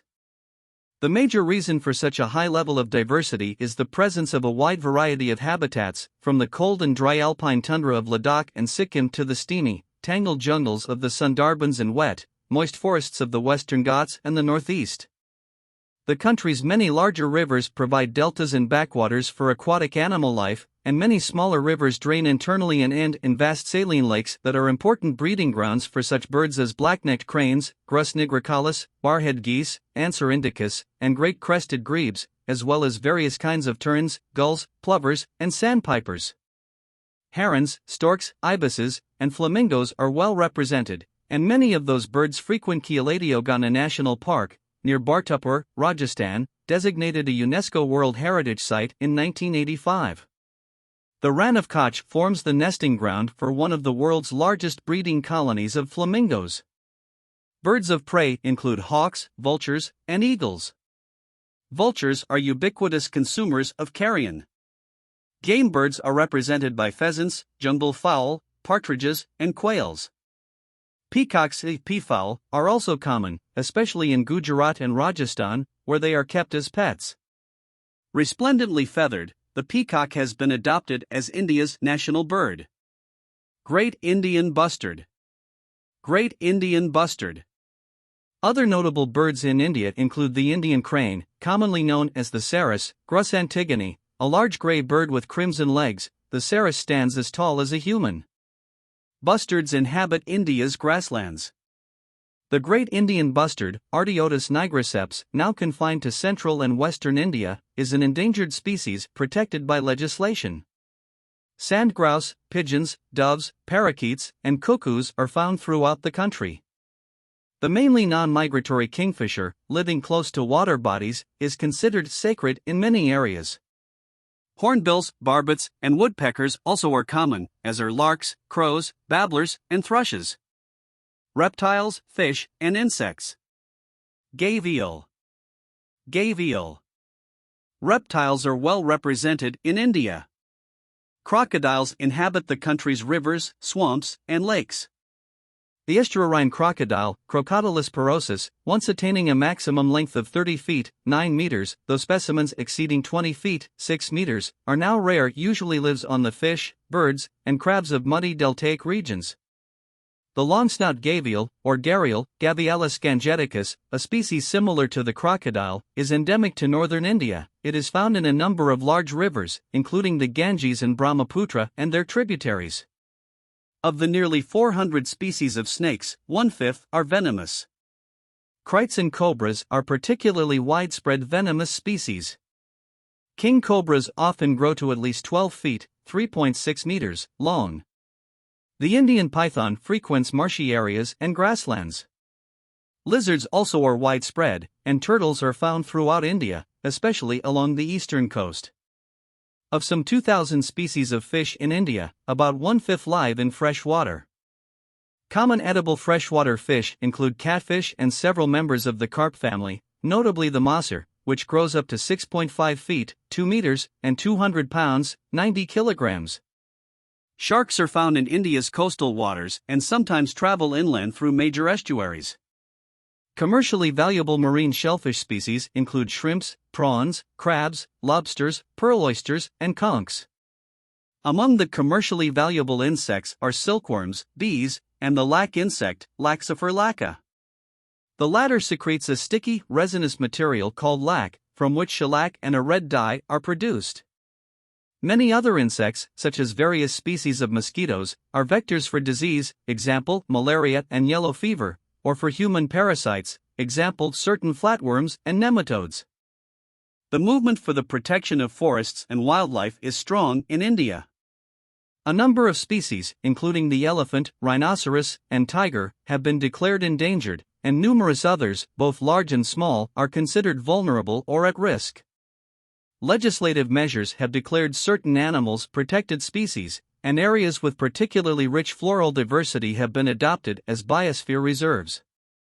Virtually no forests are left in private hands. Projects likely to cause ecological damage must be cleared by the national government's Ministry of Environment, Forest, and Climate Change.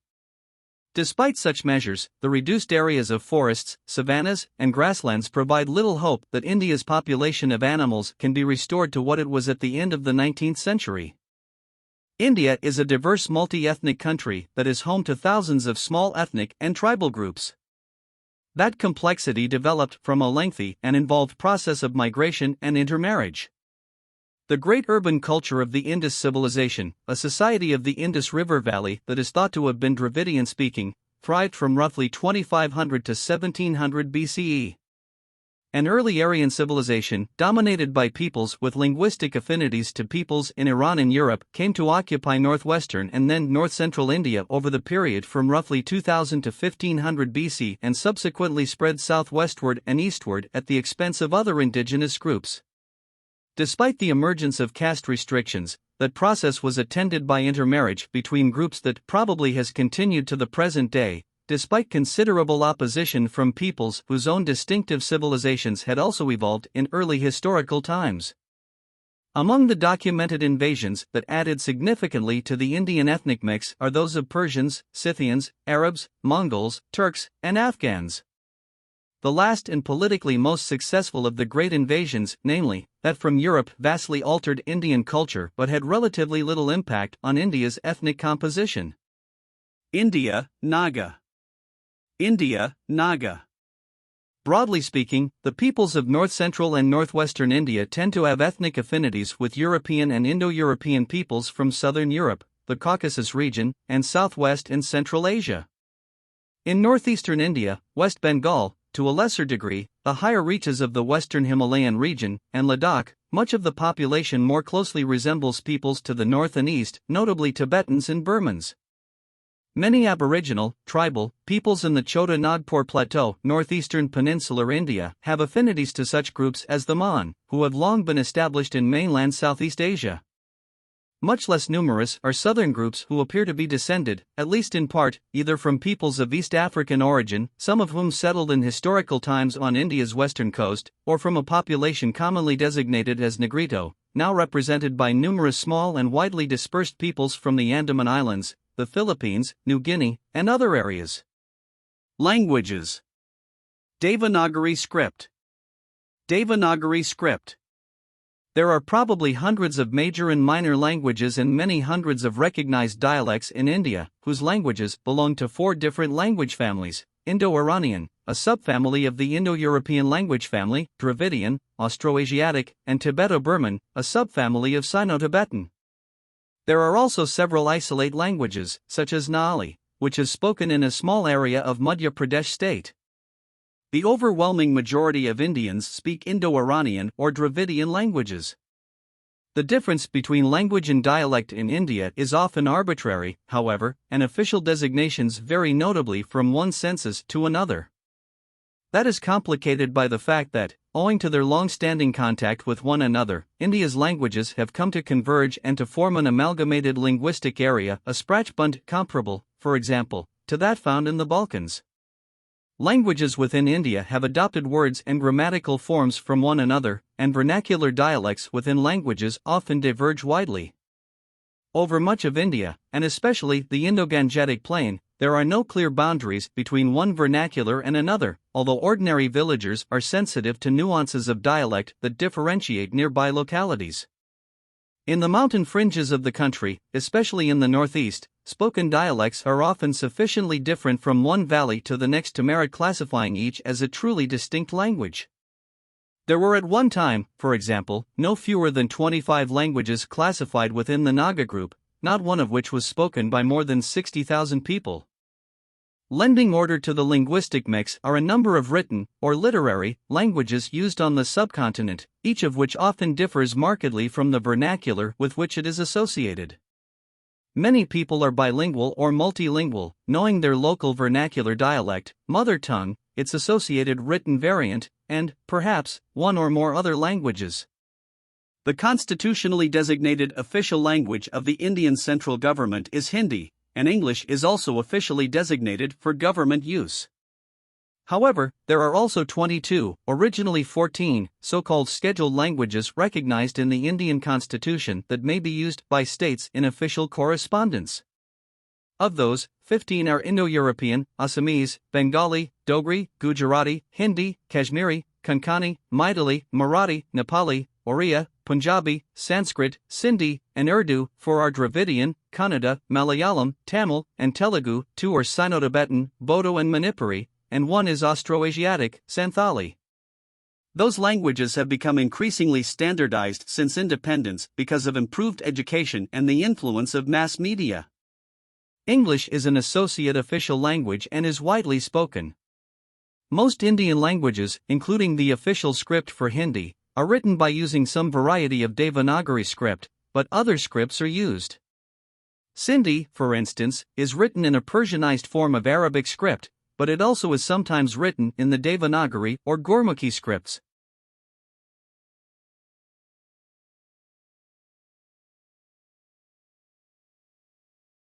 Lending order to the linguistic mix are a number of written, or literary, languages used on the subcontinent, each of which often differs markedly from the vernacular with which it is associated. Many people are bilingual or multilingual, knowing their local vernacular dialect, mother tongue, its associated written variant, and, perhaps, one or more other languages. The constitutionally designated official language of the Indian central government is Hindi, and English is also officially designated for government use. However, there are also 22, originally 14, so-called scheduled languages recognized in the Indian Constitution that may be used by states in official correspondence.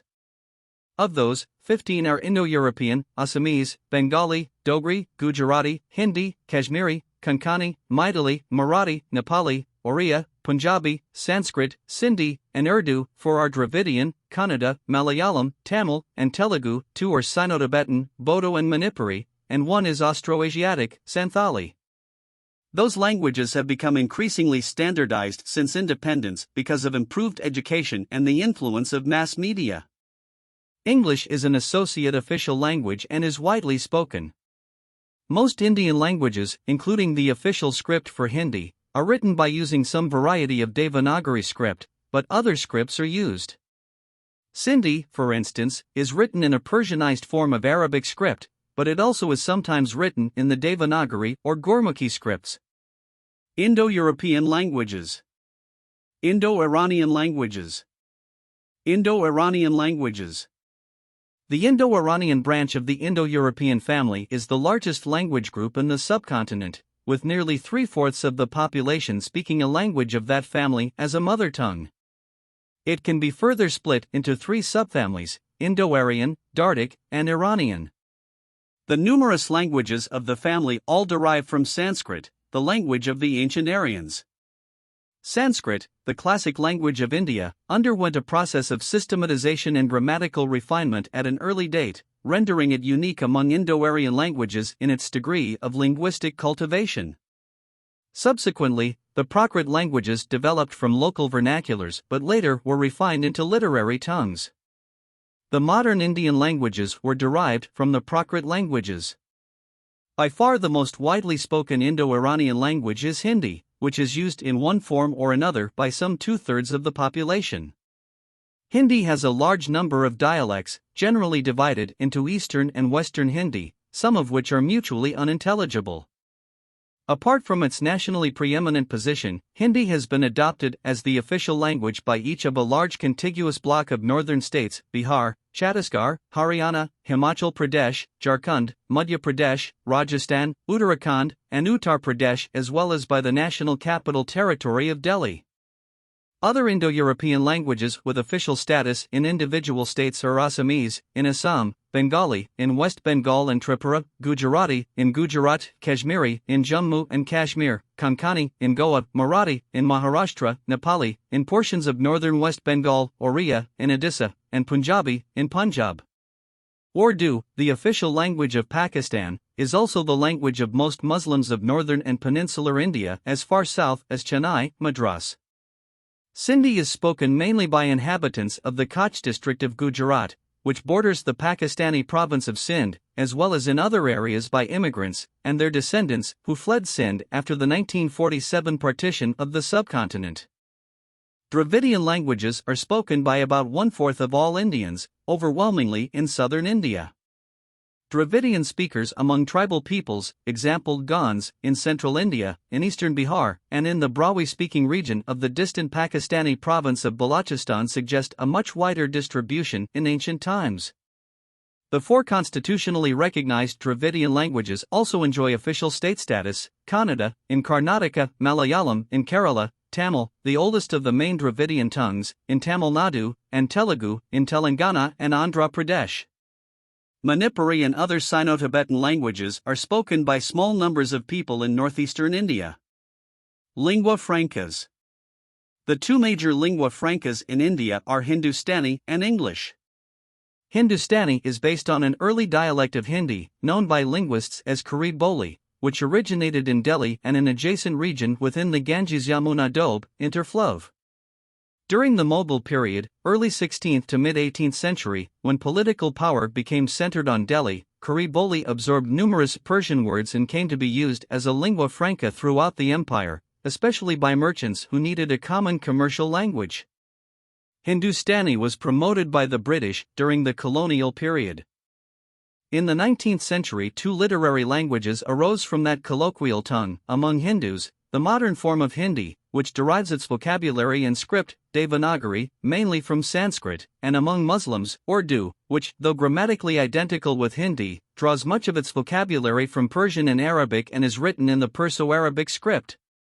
Despite the rift, Hindi and Urdu remain mutually intelligible, while their Hindustani progenitor still serves as a lingua franca in many parts of the subcontinent, particularly in the north. English, a remnant of British colonial rule, is the most widely used lingua franca. The great size of India's population makes it one of the largest English-speaking communities in the world, although English is claimed as the mother tongue by only a small number of Indians and is spoken fluently by less than 5% of the population. English serves as the language linking the central government with the states, especially with those in which Hindi is not widely understood. English is also the principal language of commerce and the language of instruction in almost all of the country's prestigious universities and private schools. The English language press remains highly influential. Scholarly publication is predominantly in English, almost exclusively so in science, and many Indians are devotees of literature in English, much of it written by Indians, as well as of English language film, radio, television, popular music, and theater. Because religion forms a crucial aspect of identity for most Indians, much of India's history can be understood through the interplay among its diverse religious groups. One of the many religions born in India is Hinduism, a collection of diverse doctrines, sects, and ways of life followed by the great majority of the population. For an in-depth discussion of the major indigenous religions of India, see the articles Hinduism, Jainism, Buddhism, and Sikhism. Philosophical ideas associated with those religions are treated in Indian philosophy. For further discussion of other major religions, see Islam and Christianity. In 1947, with the partition of the subcontinent and loss of Pakistan's largely Muslim population, India became even more predominantly Hindu.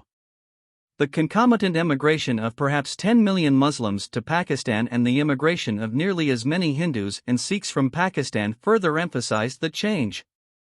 Hindus now make up nearly 4/5 of India's population. Muslims, however, are still the largest single minority faith, about 1/7 of the total population, with large concentrations in many areas of the country, including Jammu and Kashmir, western Uttar Pradesh, West Bengal, Kerala, and many cities. India's Muslim population is greater than that found in any country of the Middle East and is only exceeded by that of Indonesia and, slightly, by that of Pakistan or Bangladesh. Other important religious minorities in India include Christians, most heavily concentrated in the northeast, Mumbai, Bombay, and the far south, Sikhs, mostly in Punjab and some adjacent areas, Buddhists, especially in Ladakh, Maharashtra, Sikkim, and Arunachal Pradesh, and Jains, most prominent in Maharashtra, Gujarat, and Rajasthan. Those practicing the Baudh faith, formerly too few to be treated by the census, have dramatically increased in number as a result of active proselytization. Zoroastrians, the Parsis, largely concentrated in Mumbai and in coastal Gujarat, wield influence out of all proportion to their small numbers because of their prominence during the colonial period. Several tiny but sociologically interesting communities of Jews are located along the western coast. India's tribal peoples live mostly in the northeast. They practice various forms of animism, which is perhaps the country's oldest religious tradition.